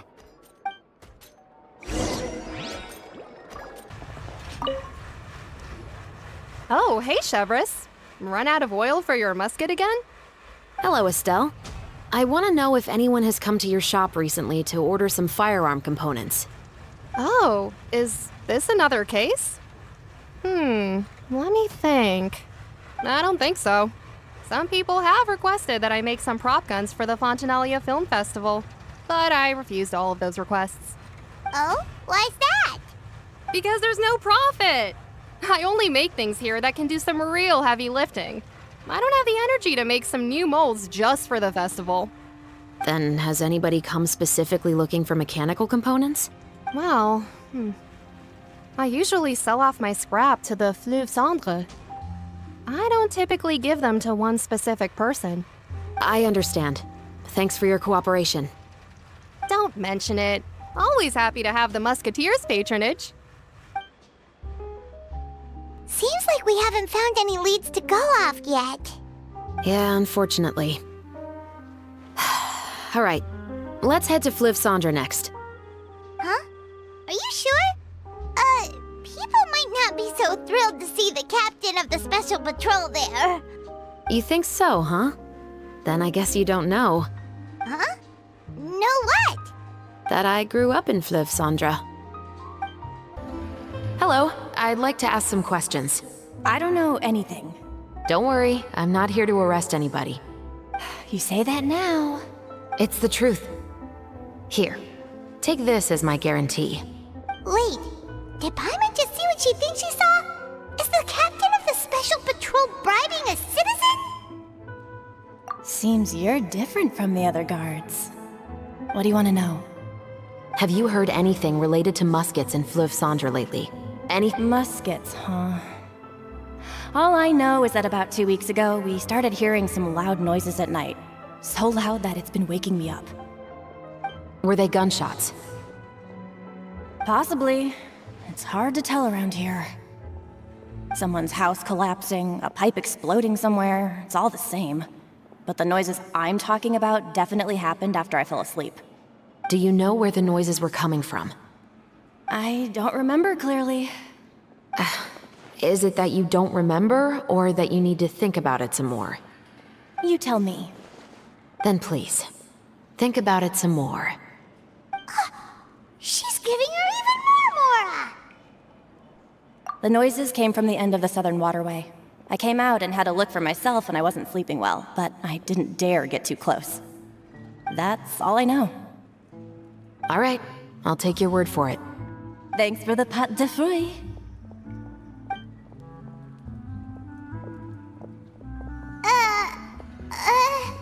No need to be surprised. I grew up here, remember? I know how to get people around here to talk. Seems you catch on pretty quick. Now then, let's keep going. It's been a while, Tetro. Please, just get on with your request. I want to know if you've heard anybody talking about muskets lately. Information isn't free, you know. I've heard that bandits have been extremely active in the countryside recently, and they've been affecting the delivery of goods to Poisson. I can allocate some more manpower to help out with that problem. What do you say? You're still as helpful as ever. One of our men got drunk at dinner about a month ago and lost his gun. 3 days later, it turned up in the corner here.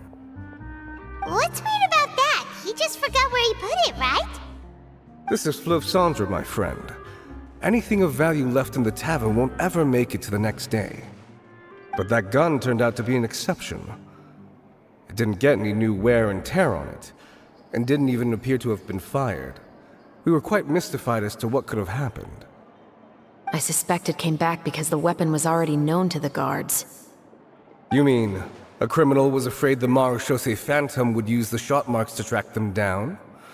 Maybe. But if that's the case, the culprit really took great care to avoid getting caught. I didn't say anything about a criminal. In Fleuve Cendre, knowing who was killed is as easy as knowing what clothes you're wearing today. It's the guy living in the east side, isn't it? I've never liked him. Every time he's here, he just orders a drink and sits there with a nasty look in his eyes. So, who was the one who lost the gun in the first place? Don't bother. Even if you ask, he wouldn't admit to owning a gun to some strangers. Not to mention the captain of the Special Security and Surveillance Patrol. He's right. I know you grew up here, Chevreuse. Even though you're on good terms with the Spina, you've still been gone too long. Not many people know you here now, and a lot of people don't like the Special Patrol. I know. So take my advice and don't show your face too much around here. It's for your own safety. I'll come and go as I please, and I'm afraid I'll be appearing more often due to my work. All right. Don't say I didn't warn you.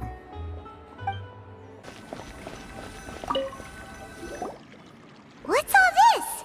Some broken planks and barrels, as well as some liquor bottles? Yes, but have a closer look, Paimon. Even though somebody has purposefully tried to clean them up, these are obviously marks from musket bullets. In other words, someone was here trying to improve their shot.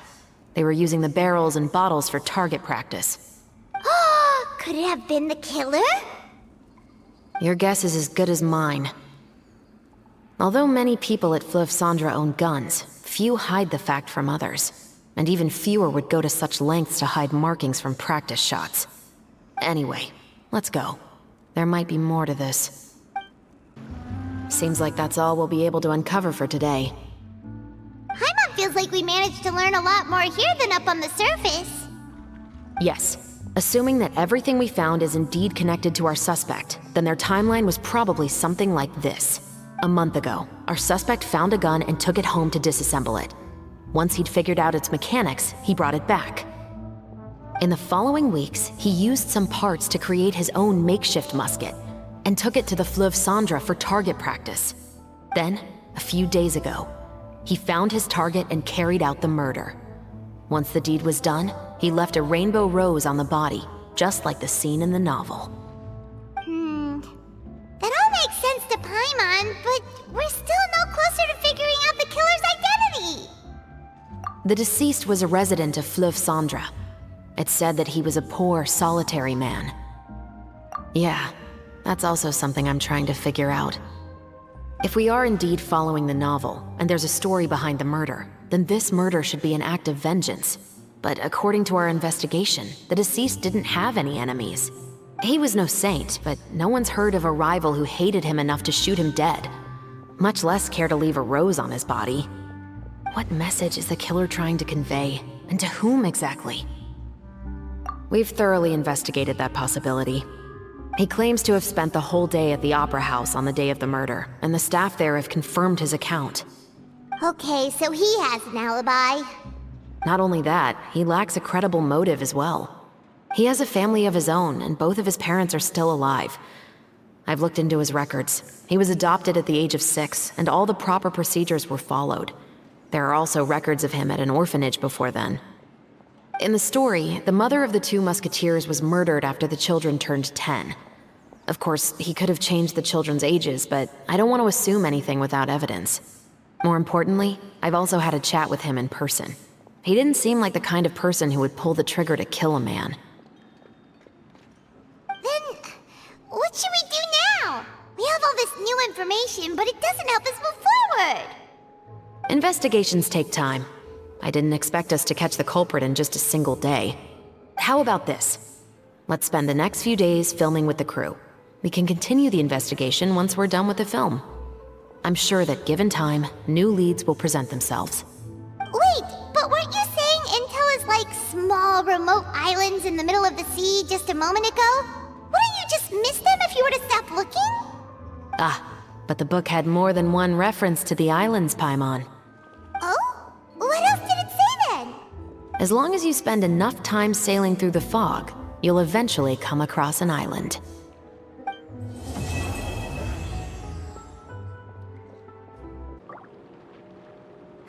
It's filming time again! Our schedule is jam-packed for the next couple of days, too.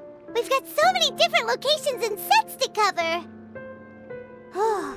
Anyway, let's head out and meet up with the others.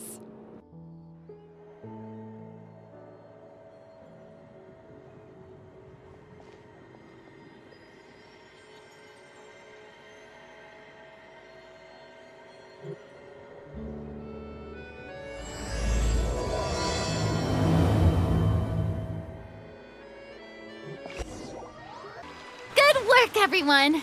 We're looking to wrap with our 2 main ladies today. I can already smell our success. What do you mean, looking to wrap.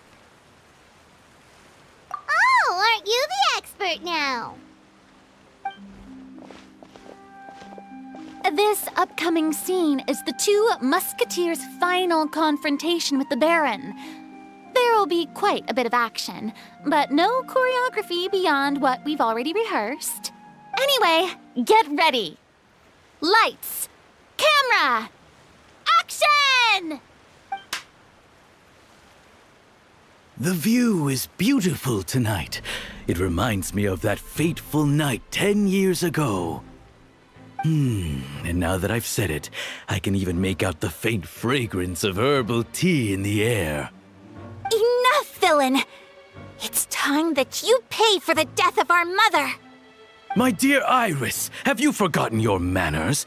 How can you speak like this to your own father? I'd sooner swallow all of my teeth than call you father. What did I expect? Seems the daughters have turned out to be just as obstinate as their foolish mother. In this world, Mora and status is everything. She thought she could blackmail me using her children and force me to grant her recognition and concessions? Ah, how naive can a woman be?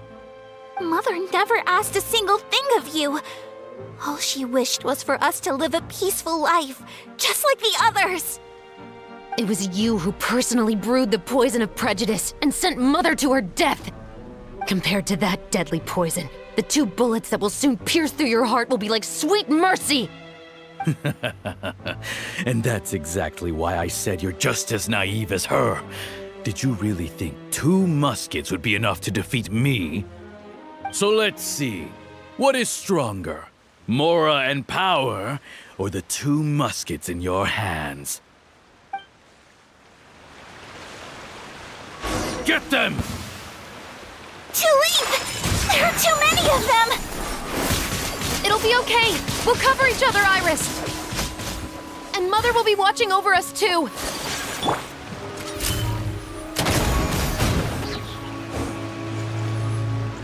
Hands where I can see them!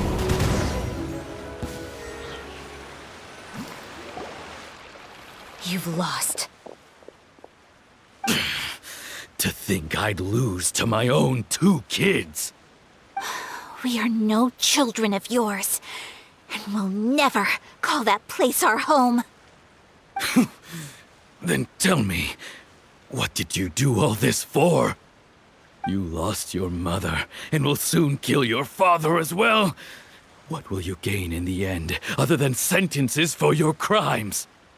We will gain our long-awaited justice.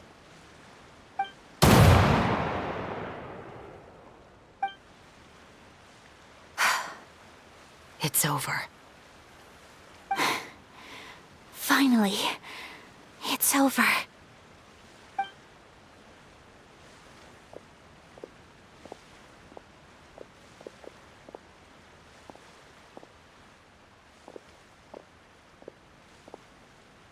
So, where will you go now, Tulip?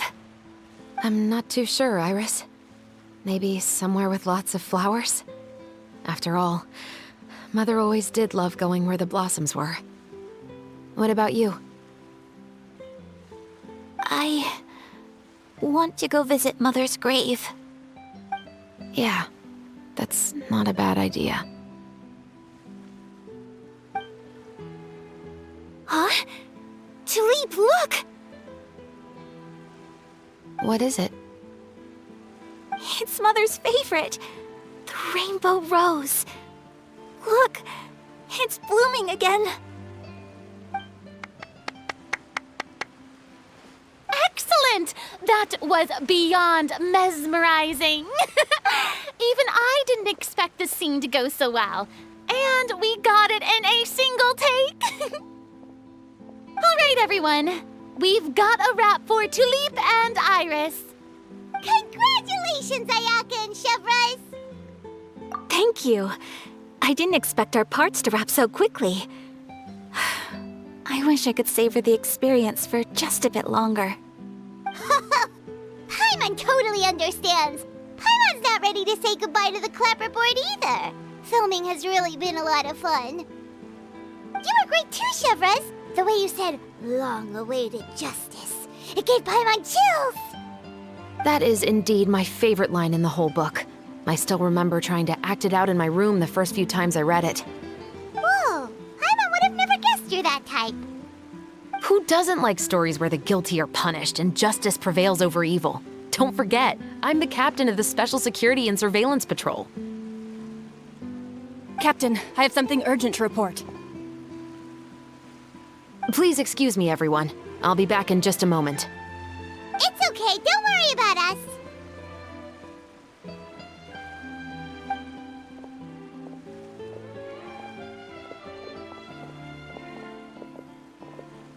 Oh? Was she whisked away by work already? I was just about to tell her how great she did. It seemed like some urgent official business. Then perhaps we should thank the stars that we were able to wrap both of your parts so quickly today. Switching around the filming schedule would have been a real pain. Anyway, I actually came over to let everyone know that we're all done for today. You can go home and get some rest. And one last thing, Miss Ayaka. Your acting skills today were immaculate as always. Are you sure you won't consider taking up full-time acting? See, I just happen to know this great troupe that's still looking for a lead actress. Thank you for your kind words, Director Farina. Unfortunately, there are still many matters that I have to take care of back home at the Yashiro Commission. I cannot remain in Fontaine to pursue an acting career. Nevertheless, I will make sure to treasure this incredible opportunity in my heart. Oh, that's a shame. But I understand. Just let me know if you ever change your mind. I believe it's also about time for me to take my leave. But hopefully I'll see you on set over the next few days. Even though my part's wrapped, I'd still like to swing by and help out the crew. See you tomorrow, Traveler and Paimon. Yep, see you tomorrow! Well, what should we do next? Maybe we'll go investigate the case some more with Chevres today. Traveler, Paimon, please come with me. Huh? Where are we going?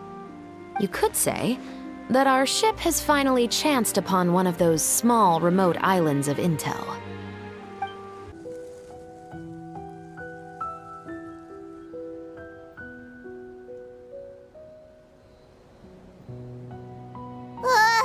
Paimon's exhausted. Paimon definitely didn't expect having to float this far after a full day of filming. So, Chevres, why did you take us here? Affirmative. It wasn't anything conclusive, but it should show us a clear way forward. Have you ever heard of someone by the name of Emily? Oh, you mean that famous perfumer? She's a good friend of mine. She's lent me her aid several times in the past to resolve some difficult cases. After I discovered the rainbow rose at the scene of the murder, I sent it to her. After all, she's probably the foremost expert on flowers and scents in all of Fontaine. And then? There was nothing remarkable about the flower or the trace amounts of soil left on it. But according to Emily, the rainbow rose left by the killer was derived from a very rare cultivar. Huh. Paimon didn't know that there were different varieties of rainbow rose. Paimon just thought they grew everywhere in the wild. Flowers that are deliberately cultivated will always show some different features from those that bloom in the wild. We already knew that the rose left at the scene belonged to a special cultivar, but with Emily's expertise, we were able to pinpoint the place where it was first picked from. Oh, Paimon gets it now. So whoever first planted that rainbow rose was probably the killer. Precisely. And after we checked what we learned against some sales records from the past, we discovered that there's only one person in all of Fontaine who could grow and sell this specific cultivar. Really? And who is it? It's the novelist. But didn't you say he had an alibi? To be clear, I haven't changed my mind about him. I still don't think he was the one who pulled the trigger. However, that doesn't mean the true culprit never visited him at his home or never purchased a rainbow rose from his garden. Whatever the case, we will have to confirm a number of things with him. So you mean the next place we need to go is... Yes, We're going to pay him a visit at his home. That should be his house. There are so many Gardamex stationed around the place. That's pretty unusual, right? According to what he told me last time we spoke, he hired them so he won't be harassed or disturbed. Huh. So there are a lot of flowers in his garden, but Paimon doesn't think we'll be able to pick one without alerting the Gardamex. Right. Which is exactly why I think there has to be a special connection between him and the killer. So, should we knock? Just wait here for now. I'd like to take care of a number of those Gardamex first. But they're so far away. How are you planning to do that? Don't forget, Paimon, I'm actually the real-life captain of the Musketeers.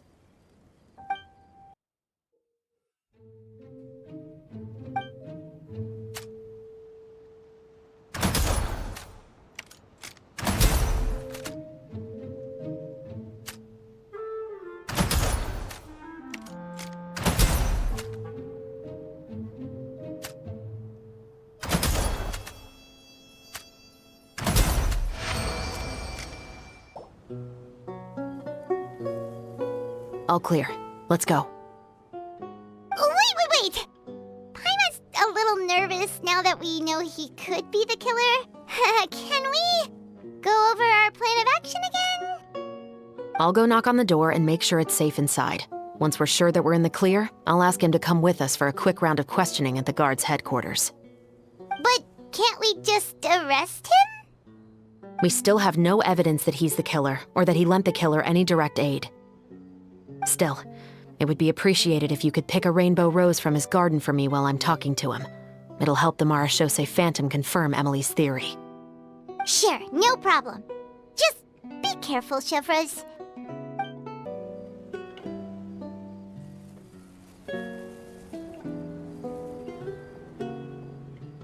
Excuse me, Mr. Baptiste, are you home? Who could it be at this hour? Oh, it's you, Officer Chevreuse. Would you mind accompanying me to the guard's headquarters, Mr. Baptiste? We would like to ask you some questions about a case. Oh, is it still regarding the murder case from before? I cannot confirm or deny that at this time. So it is then. Listen, I need you to come with me, Mr. Baptiste. Miss Chevreuse, I'll save you the trouble. Oh, and you two over there? There's no need for you to pick my flowers either. It's not time for them to bloom yet. Oh! Okay.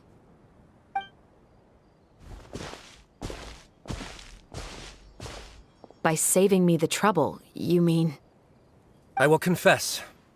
I was the killer. Huh? He just admitted he's guilty! Please relax, everyone.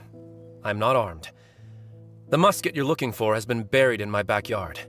Then it's my responsibility to inform you, Mr. Baptiste, that everything you say right now will be used as evidence for the inevitable trial. Yes, I am perfectly aware of that. I must say, I hate this feeling. Oh? Is it because I confessed? Or because you've been proven wrong? Both, I suppose. For the same reason as the one I wrote out in my novel, of course.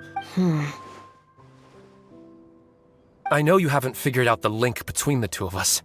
Had you done so, I'd have been taken away to the headquarters a long time ago. But that won't stop me from always remembering his grotesque face. After all, he was the one who killed my mother. Your mother is still healthy and well. You know, I was adopted as a child. I was referring to my birth mother. That was never recorded in the orphanage's records.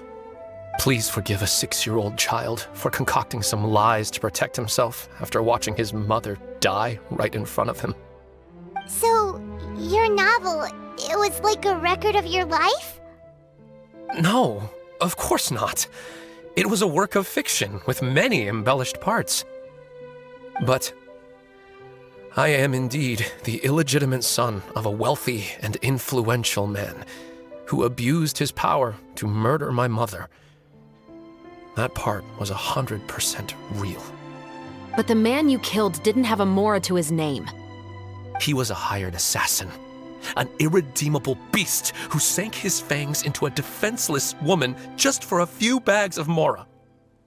But if that's really the truth, you wouldn't be telling us any of this now. You still haven't managed to take revenge against your father, the true mastermind behind it all. I never thought I'd hear that kind of thing from the captain of the Special Security and Surveillance Patrol. I'm simply skeptical about your motives. It's simple, really. I've grown tired of everything and don't want to shoulder this burden anymore. You may have considered me too soft to pull the trigger. Well, as it turns out, you are exactly right. I've become overwhelmed by the aftermath of the murder. So you're going to call a stop to your revenge, just like that?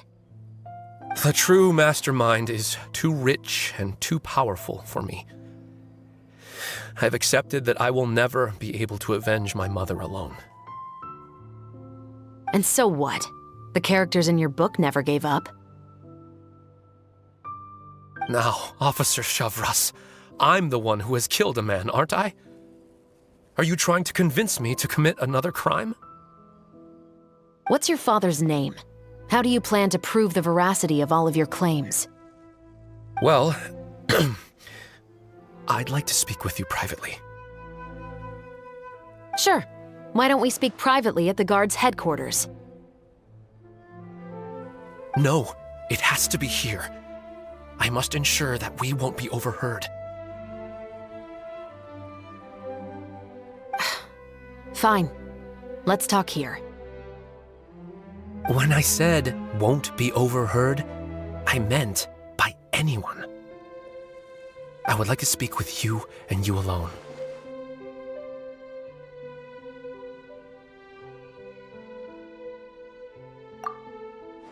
Thanks. I appreciate it. Please stay safe, Shavras.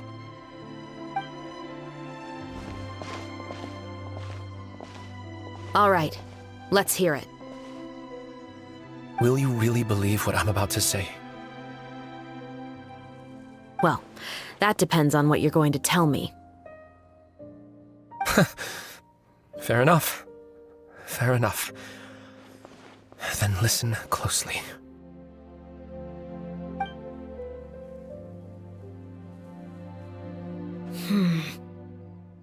So that's how it's all connected. So, it seems you believe me after all. Do you want me to go public with this? No, of course not. At least, not right now. Then why did you bother telling me? You've read my work. What do you think? Even if you were to go public with all of this right now, he'd simply deny everything. It's been too long.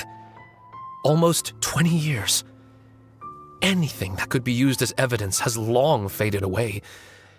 Even if there might have been a solitary island of truth once upon a time, it has long sunk beneath the waves by now. Justice will never find him. Not if you don't try. I know that as the captain of the Special Security and Surveillance Patrol, you will always stand on the side of justice. But do you really think a cushy life in prison really constitutes justice for him? I bet he could lead an extremely comfortable life in the fortress of Meripede. What are you trying to say? I've been observing you from a distance. Your portrayal of the musketeer was exquisite. Pull the trigger of justice against him. Let the villain get what he deserves. You want me to let you go so you may complete your revenge? No, Officer Shavras. I know that would be impossible. No. What I'd like is for you to perform the deed on my behalf. Oh, Shavras sure is taking her time. What could they be talking about anyway? Oh, Paimon's worried. What if he decided to attack her? Oh, you do have a point. Still, do you have any idea who the rich person might be? And why the novelist doesn't want us to hear what he's saying to Chevreuse? Sorry to keep you waiting, you two. Hey, how did your talk go? I've already sent someone to escort Baptiste back to the headquarters for questioning. He wasn't lying about the musket. It was indeed buried in his backyard. But what about the name? Did he tell you the name of the rich guy? Yes, he did. But for now, I have to return to the Special Patrol. There are still a few loose ends I need to tie up.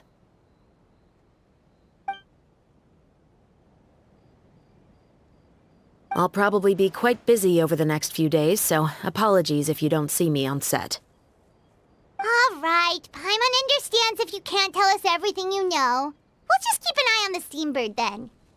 Actually, there's still something else I need your help with.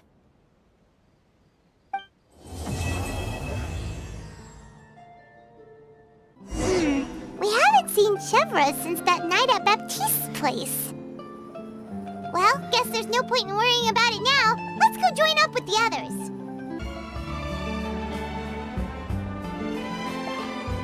Good morning! Hayaka and I were just talking about you. Is Chevreuse still not joining us today? Probably not. We haven't seen her either. Huh? That's such a pity. Director Farina said that we've only got a few small scenes left before wrapping up the entire thing. She even said that she'll get me into a couple scenes, so everyone will have a chance to shine in front of the camera. We were also planning on having a victory feast once we're all finished filming.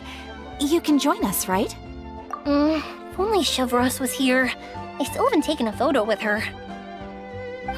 I'm afraid that can't be helped. Those special patrol folks are like phantoms when they've got a case on their hands. But to be honest, I'm even more concerned by what I read in the Steambird earlier this morning. It said that the killer in the murder case was none other than the author of the 2 Musketeers. Oh yeah, I heard about that too. He came forward and confessed his crimes, but gave no explanation as to why he pulled the trigger. We didn't know about this case at all when we joined the film. Is it going to affect the reception of our work? From a pure publicity standpoint, this will draw a lot more attention to our film. I have to say, though, that no director can be perfectly comfortable with garnering attention through means other than artistic skill.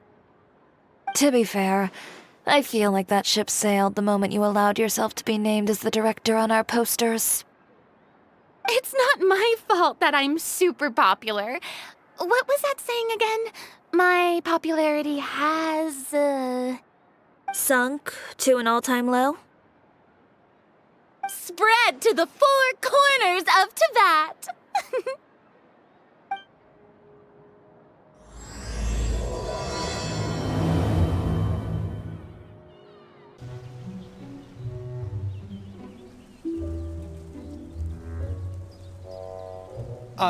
Excuse me, everyone. Xavier! Feels like it's been ages since we last saw you. I've been talking non-stop with the Film Association, and I'm absolutely swamped trying to coordinate the film's marketing. So forgive me for not being around more often, but please believe me when I say that I will make sure everyone's hard work gets the exposure it deserves. Oh, seems like you've been fighting your own battles. Yes, that's one way to put it. Oh, and before we begin the final round of filming, please allow me to finally introduce you to the original investor of our film, Mr. Morris. A pleasure to meet you all. Yes, glad to make your acquaintance, Mr. Morris. We've heard about the issues you've encountered with your financial situation, and genuinely hope that things have taken a turn for the better. Oh, well, the situation has indeed improved somewhat. Don't worry, Mr. Morris. Accidents and last-minute challenges happen all the time. There's no need to blame yourself over it. The good news is that we're almost done filming now, and I would even say that this is the best story I've ever seen. Is that so? I see, that's great news. All right, now that we've gotten all the pleasantries out of the way, let's get this show on the road. We'll mostly be filming typical people and scenery from the streets today to improve the sense of environmental ambiance in some parts of the film. Oh, and there'll be a cameo for Mr. Kamisato and Miss Yoimiya as well. They'll be used to show outsider perspectives on the fates of the two musketeers. That's right. Ayato should be here any minute. Excellent! Then let's start with the scenery shots. Camera and clapper loader, you're up. Yep, we'll be ready. Remember, all we need are some wide zoom shots of the streets. If you happen to find some particularly lovely patches of flowers and grass, feel free to grab some close-ups of those as well. Ready? Lights! Camera! Action! Okay, now move the camera slowly. Try to focus on that flower. What's wrong? Just adjust the focal length a bit. Something the matter? Huh? But wasn't it working fine for all the days before? Veronique, can we try a different camera? No problem. How about this one? All right, let's give it another try. Lights! Camera! Action!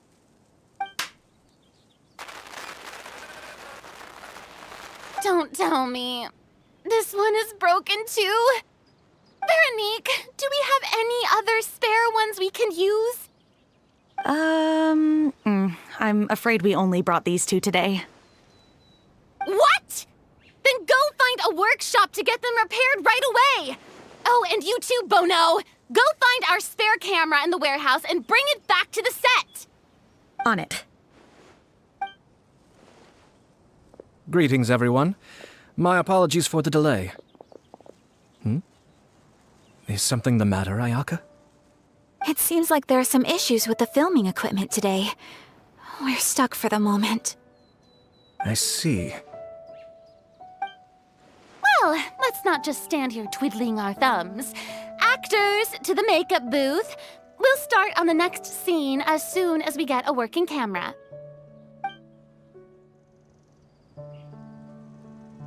The people at the workshop told me that the part which holds the lens in place seemed to have fallen off. That's super strange. It was perfectly fine just yesterday.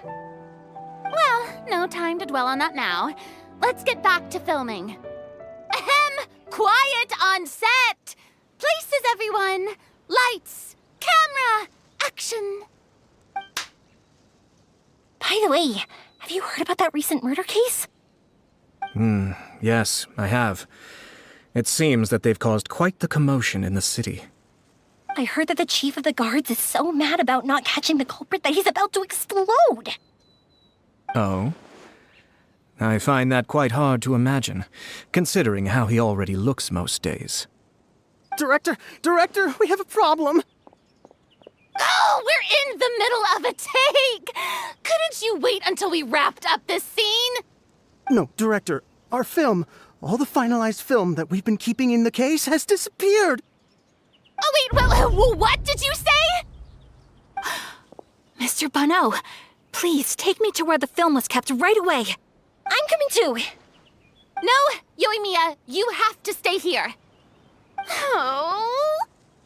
Okay, listen up. Everyone who's not working on this current scene can go with Bono to look for the film. Everyone else, stay put and wrap up the scene. Unbelievable. How could all these problems happen in just one day? We're back. How did it go? Did you find the film? We found it in the sewers. Huh? In the sewers? Is the film still okay? We discovered it just in time, so we should still be able to salvage it. The others are checking now to see if we lost any specific scenes. Oh, you scared me for a moment there. I nearly thought we had lost everything. I really don't want to experience experience that feeling of despair again. Okay, but who could have stolen the film and dumped it there? Could it be, some competitors working on other films? But if they wanted to harass us, why wait until the last day? Okay, we don't have time to really look into it right now. Let's strike while the iron is still hot and wrap this thing up once and for all. Yeah, let's finish it.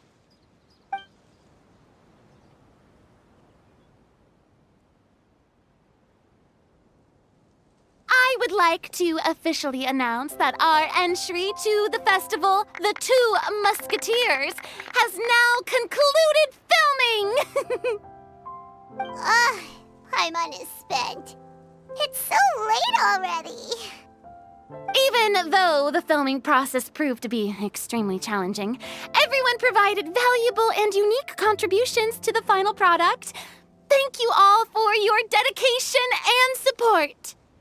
And just like Director Farina, I would also like to extend my most heartfelt thanks to all of you.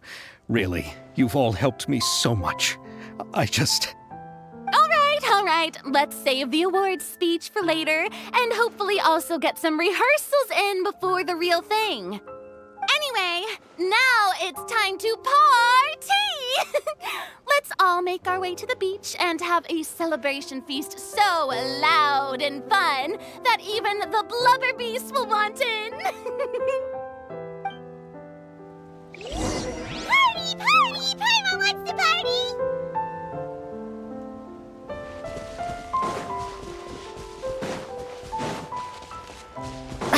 Whoa, this place is hopping.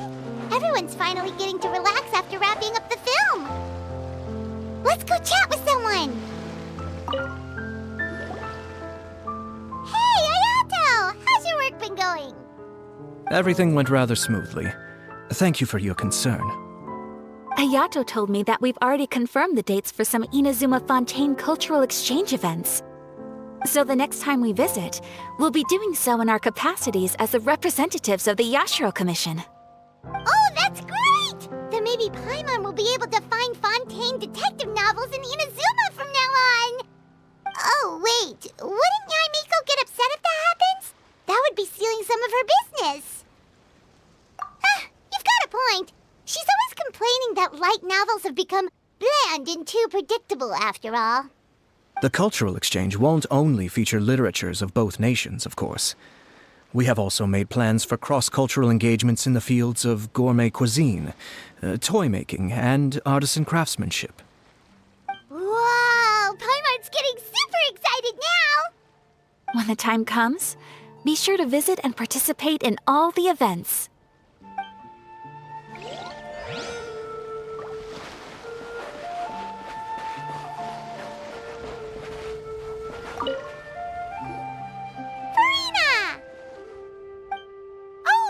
My darling clapper loader and camera operator, you've both worked really hard. Paimon thinks you worked even harder than us. Honestly, Paimon was getting a little tired of playing with the clapperboard by the end of it. Worst of all, Paimon started having dreams of you shouting, "Lights, camera, action!" into Paimon's ears. The actual dream can't even start until you've yelled that. Hey! If anything, shouldn't I be more grand and delightful in your dreams? We've been through so much together, and that's how your brain remembers me? That's not Paimon's fault. We've just used the clapperboard too much lately. Anyway, what's most important is that we've wrapped the film. I'm pretty confident that we'll take first prize. Hey, no need to mention the official name. Wait, now that you mention it, if we did win the prize, would Farina just get a statue of herself? Come on, I don't need that kind of attention. Xavier can accept the reward on our behalf. But just imagine! Farina accepting the Farina Award and holding a Farina statue.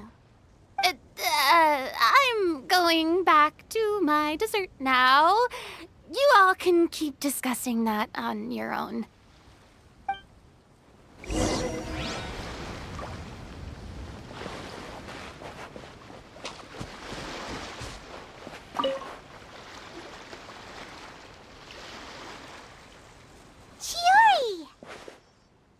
Hey, you two. Are you not really into these kinds of big social occasions? Not particularly. But this is still better than Fontaine Fashion Week. But if this film becomes a big hit, people will definitely come flocking to your shop. Yes, that's highly likely. As long as the film can premiere as planned. Are you still worried about the case? That and all the obstacles we had to face today. You're right. It's as if all our bad luck just manifested at once. But why today of all days? No. No, it's nothing. We've already delivered the film to the editors, so there should be nothing more to worry about. How are you doing, Mr. Morris? You having a good time? Well, you could say that. Do you happen to know when the party is scheduled to end? Judging by how much fun everyone's having, I'd say probably not until well after midnight. Is there something that you still have to take care of at home, Mr. Morris? Oh, well, I'm just not a late night person, so I might take off shortly. Oh no! Silly me. I almost forgot something super important. Oh, what is it? I prepared a whole batch of fireworks for the party, but I forgot to bring them over from the warehouse. Fireworks, you say? That's, truly a pity. Sorry things didn't go as planned.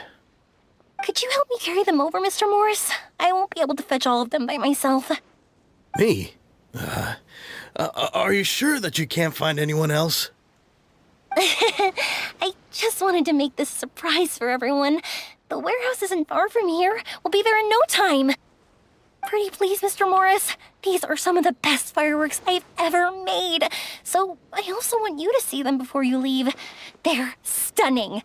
I promise that they'll be a once-in-a-lifetime experience that you'll never forget. But... It's okay. Just come with me. If we're sneaky enough, nobody else will see us leaving. All right. The warehouse is right over here. I moved the fireworks there in advance, so it shouldn't be too much work bringing them back. It's still a ways away from the party. Sorry about that, Mr. Morris. It's probably because I'm used to carrying fireworks all the time, so it doesn't feel like a lot of work to me.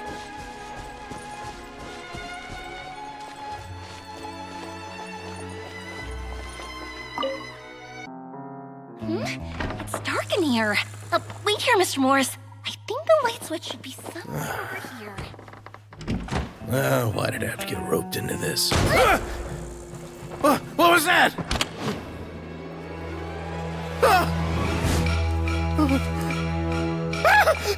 Who's there? Get me out! Get me out of here! Did you really think you'd get away, Morris?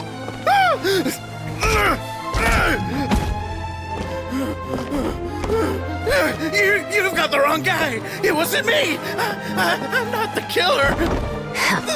You know, Eliza died a far more heroic death than this.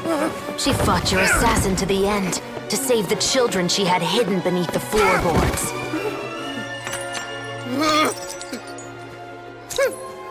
That is Eliza's pendant. The one with a photo of you two inside. The one you gave her. Ring any bells? It's a fake! It has to be! There's no way! No way your assassin didn't destroy it, you mean?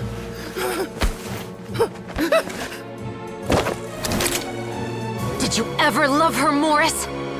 Or was killing her always the plan? No, please. Listen to me.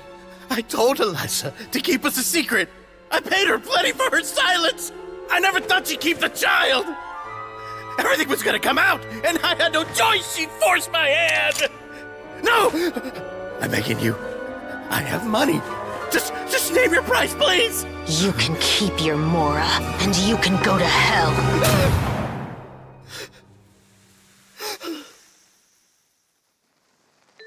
I'm Captain Shovraz of the Special Patrol. Morris, you're under arrest for Eliza's murder.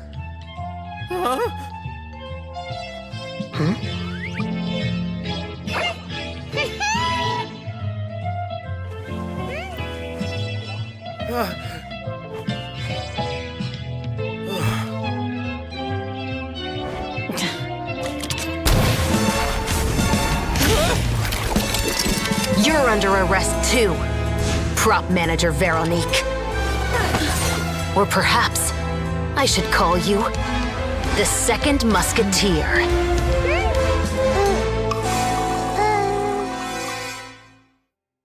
Wait, what's going on? This wasn't in the script. Drop the gun, Veronique. Why? Why would you keep me from exacting revenge on this heartless monster? Drop your weapon. This is my final warning.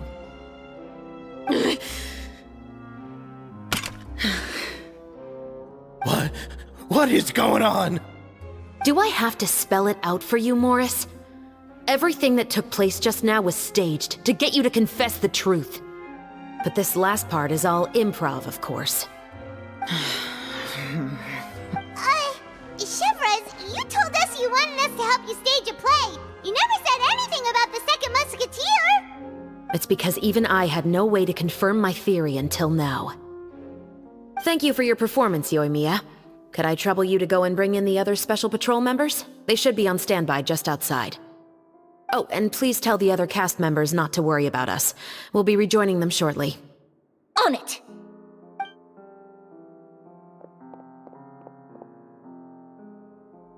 So what do you think, Morris? Care to talk about what happened 20 years ago? My patience is limited, you know.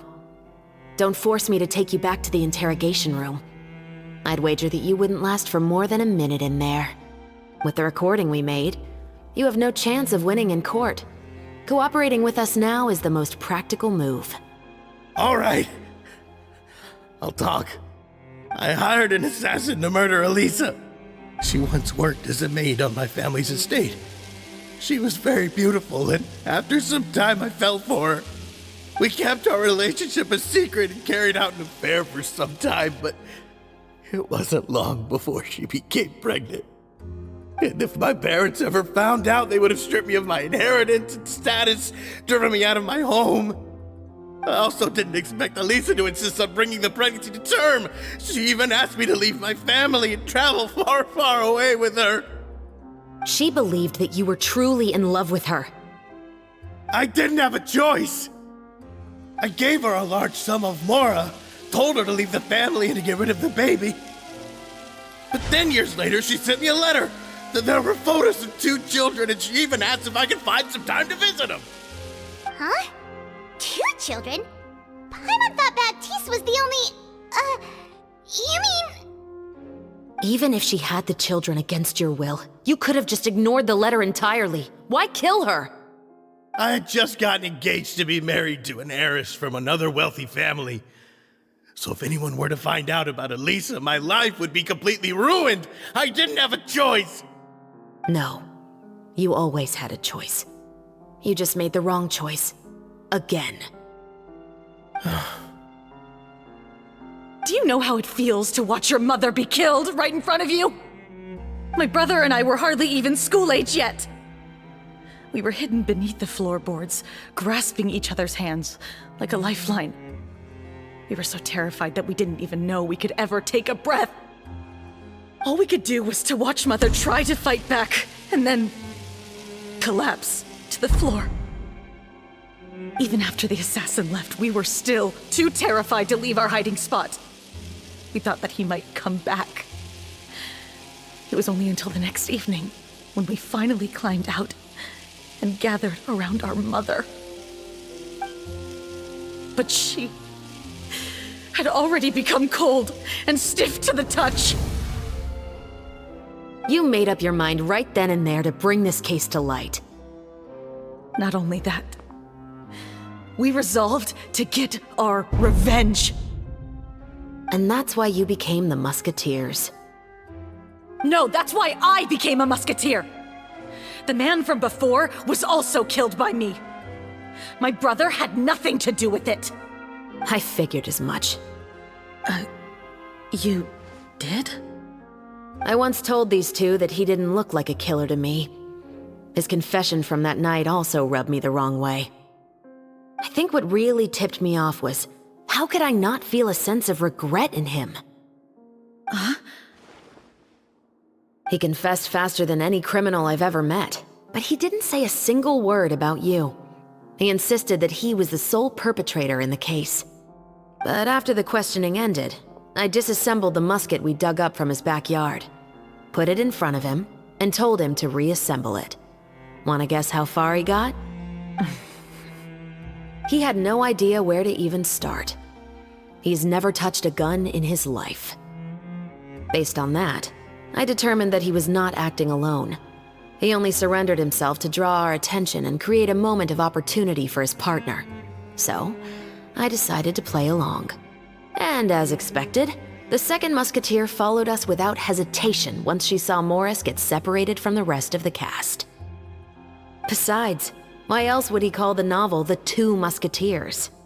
But how did you know it was Veronique? I figured it out the moment Baptiste told me his father's name. That so-called financial crisis was all just a ruse.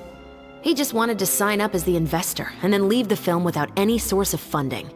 After all, he has a vested interest in minimizing the reach of this story. It's really just the same thing as what he did to Eliza all those years ago. Human scum. But then Xavier pulled out all the stops and got the film made against all odds. Morris couldn't have that. With the killer in custody, he figured it was safe to act. And so he came to visit the set today, just as I expected. Wait, so you were behind all those mishaps today? As for the identity of the second musketeer, I assumed they'd probably stay close to Morris and look for an opening. And if they already knew that Morris was the film's investor, then that narrowed the list of potential suspects as well. Furthermore, being the props manager would allow the culprit to avoid scrutiny by purchasing mechanical parts in the name of the crew. With that hypothesis in mind, I went back to check Baptiste's orphanage adoption records. Guess whose name I saw on the same page, just a few lines from his. My brother. He trusted you. As in, he trusted me to perform the deed on his behalf? He trusted you to stand on the side of justice. I am. I thought you could do it as well. Oh, the look on your face when you told him to go to hell. I really thought you'd put a bullet in his brain. You know what he has done. Are you telling me that you'd rather see him spend the rest of his life living like a king in the fortress of Meripede? I will never be able to forget the feeling of my mother's cold, lifeless hands. And you would call this ending fair? Is this what you call justice? I won't lie, Veronique. I did hesitate when your brother first told me about the truth. I wondered. I agonized over whether I should really put a bullet in his head. So why don't you? Because that should never be how justice is carried out in this world. Perhaps, to you, justice is simply reciprocated, an eye for an eye, and a life for a life. But everyone has their own understanding of justice. If everyone were to pursue their own definition of it, there would be no more order in this world. Today, you'll kill Morris, and tomorrow, his children may come for you. The world cannot render judgments based on a desire for revenge. That will only lead to a cycle of revenge, as well as the destruction of order and civilized society. Fontaine is founded on a set of laws and a standardized code of justice. That is why we are the nation of justice. But with all that said, I will promise you this. Morris will not lead a cushy life in the fortress of Meripede. Chevreuse, the rest of the special patrol is here. Thank you so much, Yoimiya. Letelier, Terena, please take them away.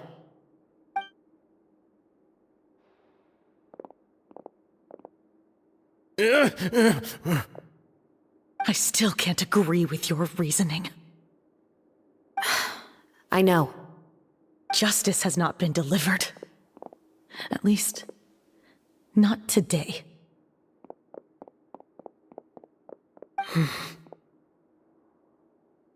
Chevreuse. Let's go.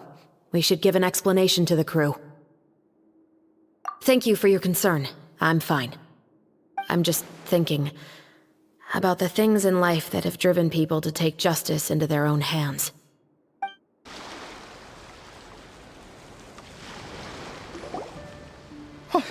Who would have thought Morris would turn out to be... I'm at a loss of words. How could he have done something like this? I'm just glad that you're all safe and sound.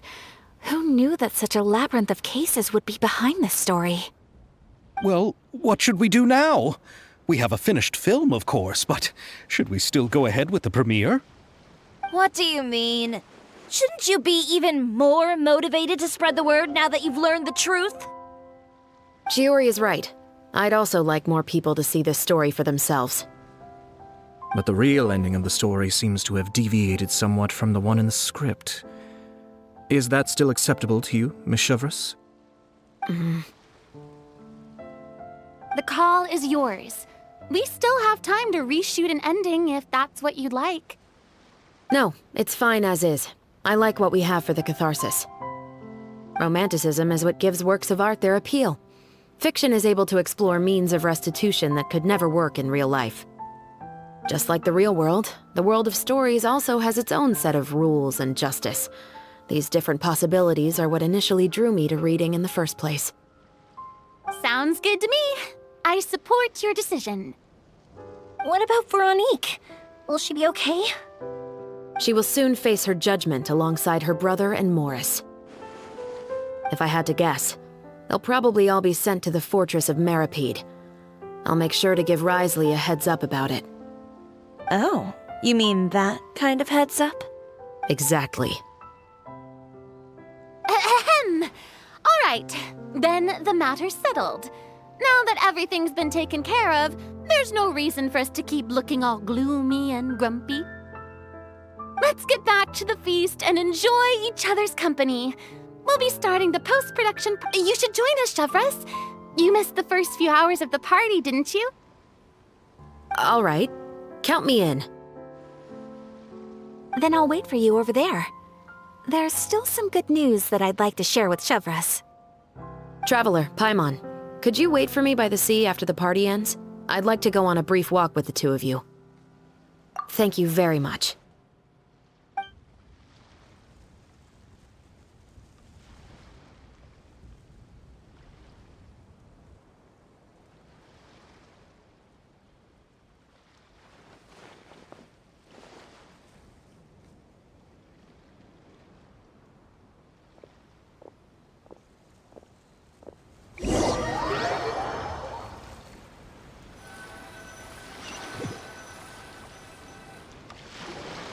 Sorry for the wait.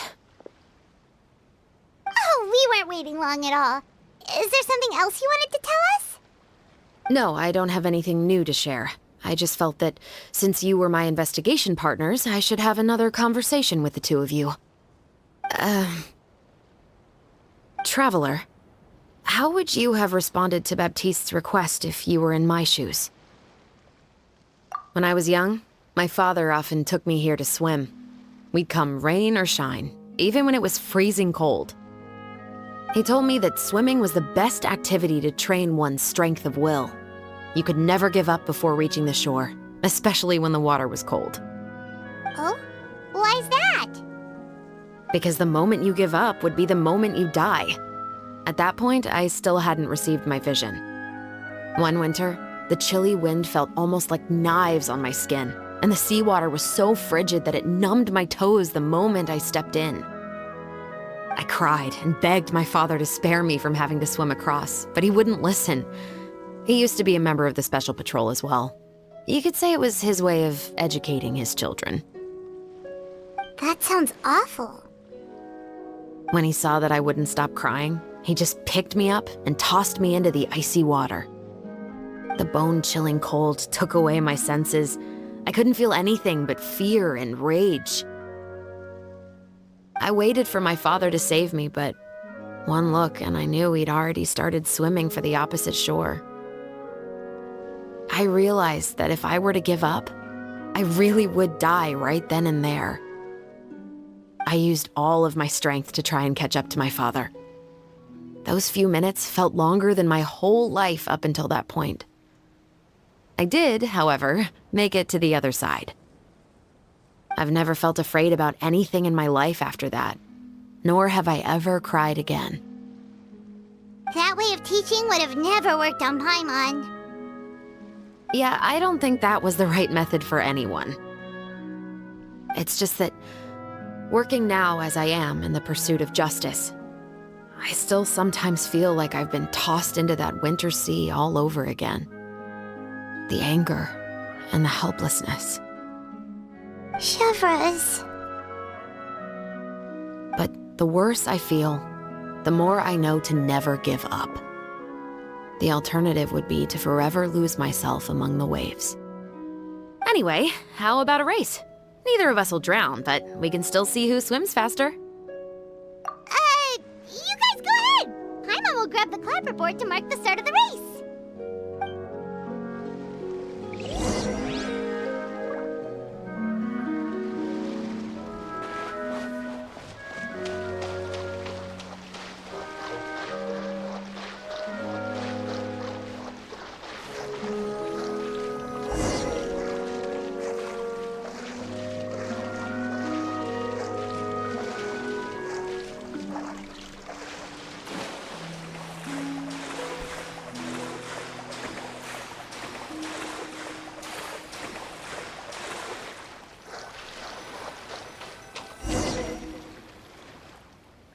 Whoa, that felt good. You were so fast in the water, Chevreuse! You were swimming even faster than Paimon can fly! So, about the special patrol, did you join because of your dad?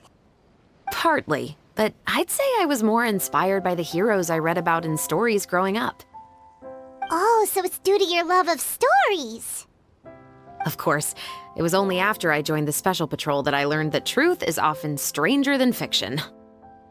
Come on, let's walk a bit more.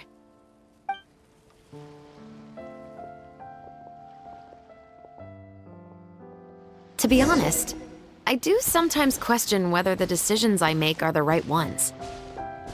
But I know that no matter what, I must keep swimming. Because the only thing I've got my eyes on is the shore in the distance.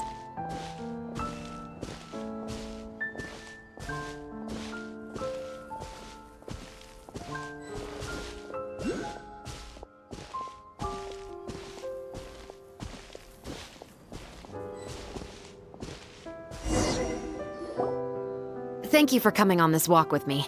I feel a lot better after getting all that off my chest. Huh. We're nearly back at Baptiste's house. Huh. You're right. I didn't realize we were so close. He really did plant a lot of flowers. It's just like how he described it in the story. Huh? Wait. Paimon, Traveler, look! The rainbow roses in the garden. They're in full bloom now.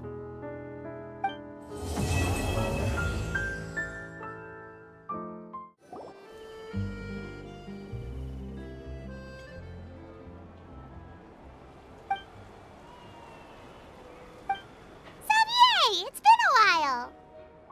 Hey there, you two!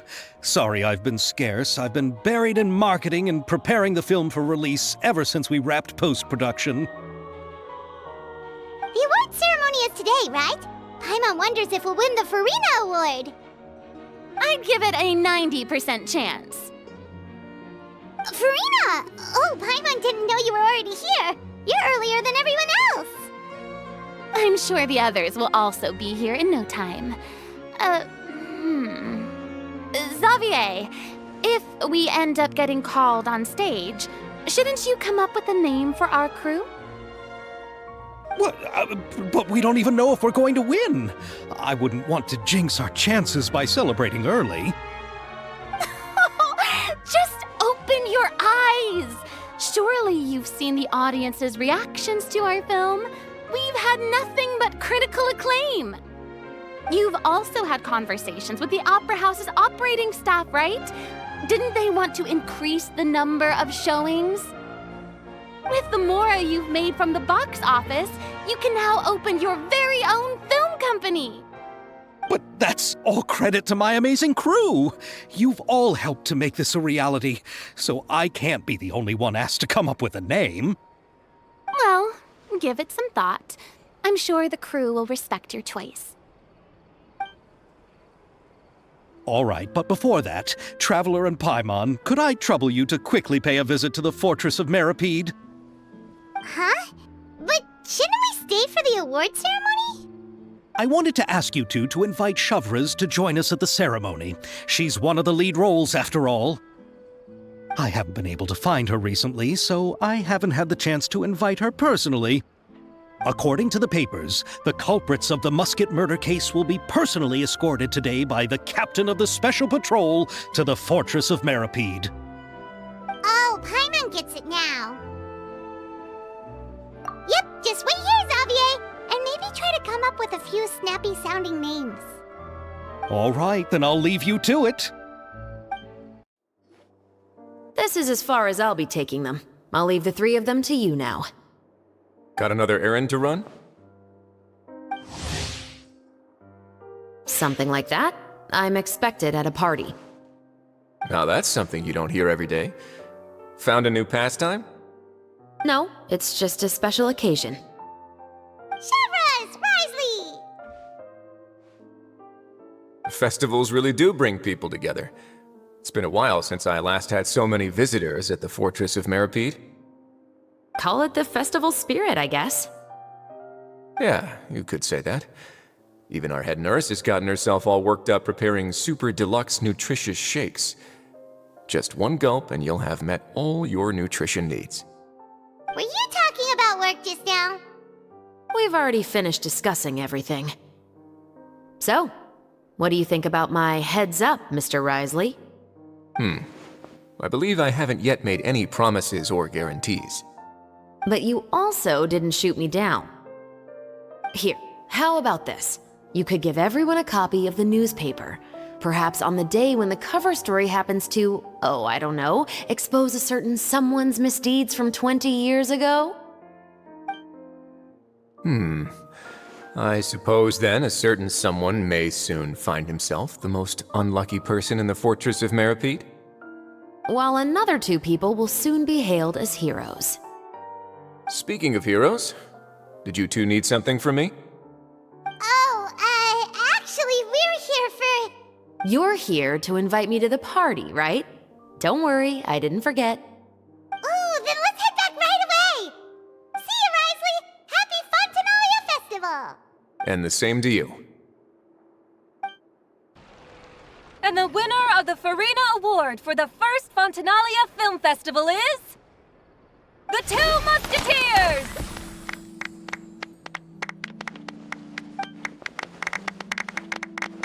We won! We really won! Congratulations, Mr. Xavier. We won?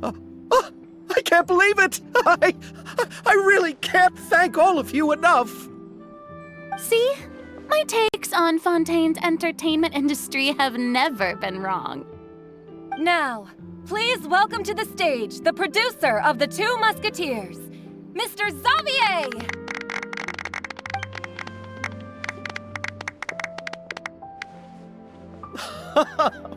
Thank you! Thank you all so much for your recognition and support.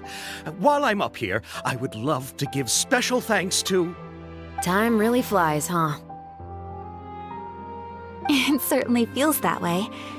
It feels like it was only yesterday when you were teaching me to hold a musket. Will you come back to Fontaine again? Of course! I'm very fond of this city. There are so many novel and interesting things that it's been hard to keep track of them all. But how about you? Would you be interested in visiting Inazuma? I can't say the thought has crossed my mind before, but I'd be willing to consider it now. I will be eagerly awaiting your visit. It would be wonderful if you could visit my home and enjoy a taste of our tea and desserts. Yeah, let's keep in touch. Did you accomplish all you came here for? Yes. And you should visit Inazuma again sometime. How has Ogura and her business been? To my knowledge, she's doing quite well. Tell her I said hi. I certainly will. I heard the thunderstorm has stopped. Yes, and the war has also been brought to an end. Peace and prosperity has returned to the islands. I quite like the sound of that. Perfect for hanging textiles out to dry. I'd like to offer my thanks again to the entire cast and crew. Without you, I would have never completed this film, much less had the opportunity to be standing on this stage. With the support of my entire crew, I would like to officially announce our film company, Musketeer Pictures! Woohoo! That has a really nice ring to it. Then in that case, let's please welcome all the members of Musketeer Pictures onto the stage for a commemorative photo. Oh, Paimon didn't know we'd also be taking pictures. Director Farina, I believe you are the most deserving person to raise this trophy. Huh? No. There's no need. It's so embarrassing. It's an honor the director deserves. Yes, I agree. Just accept that you're not getting out of this. Ready, everyone? 3, 2, 1. Musketeer Pictures!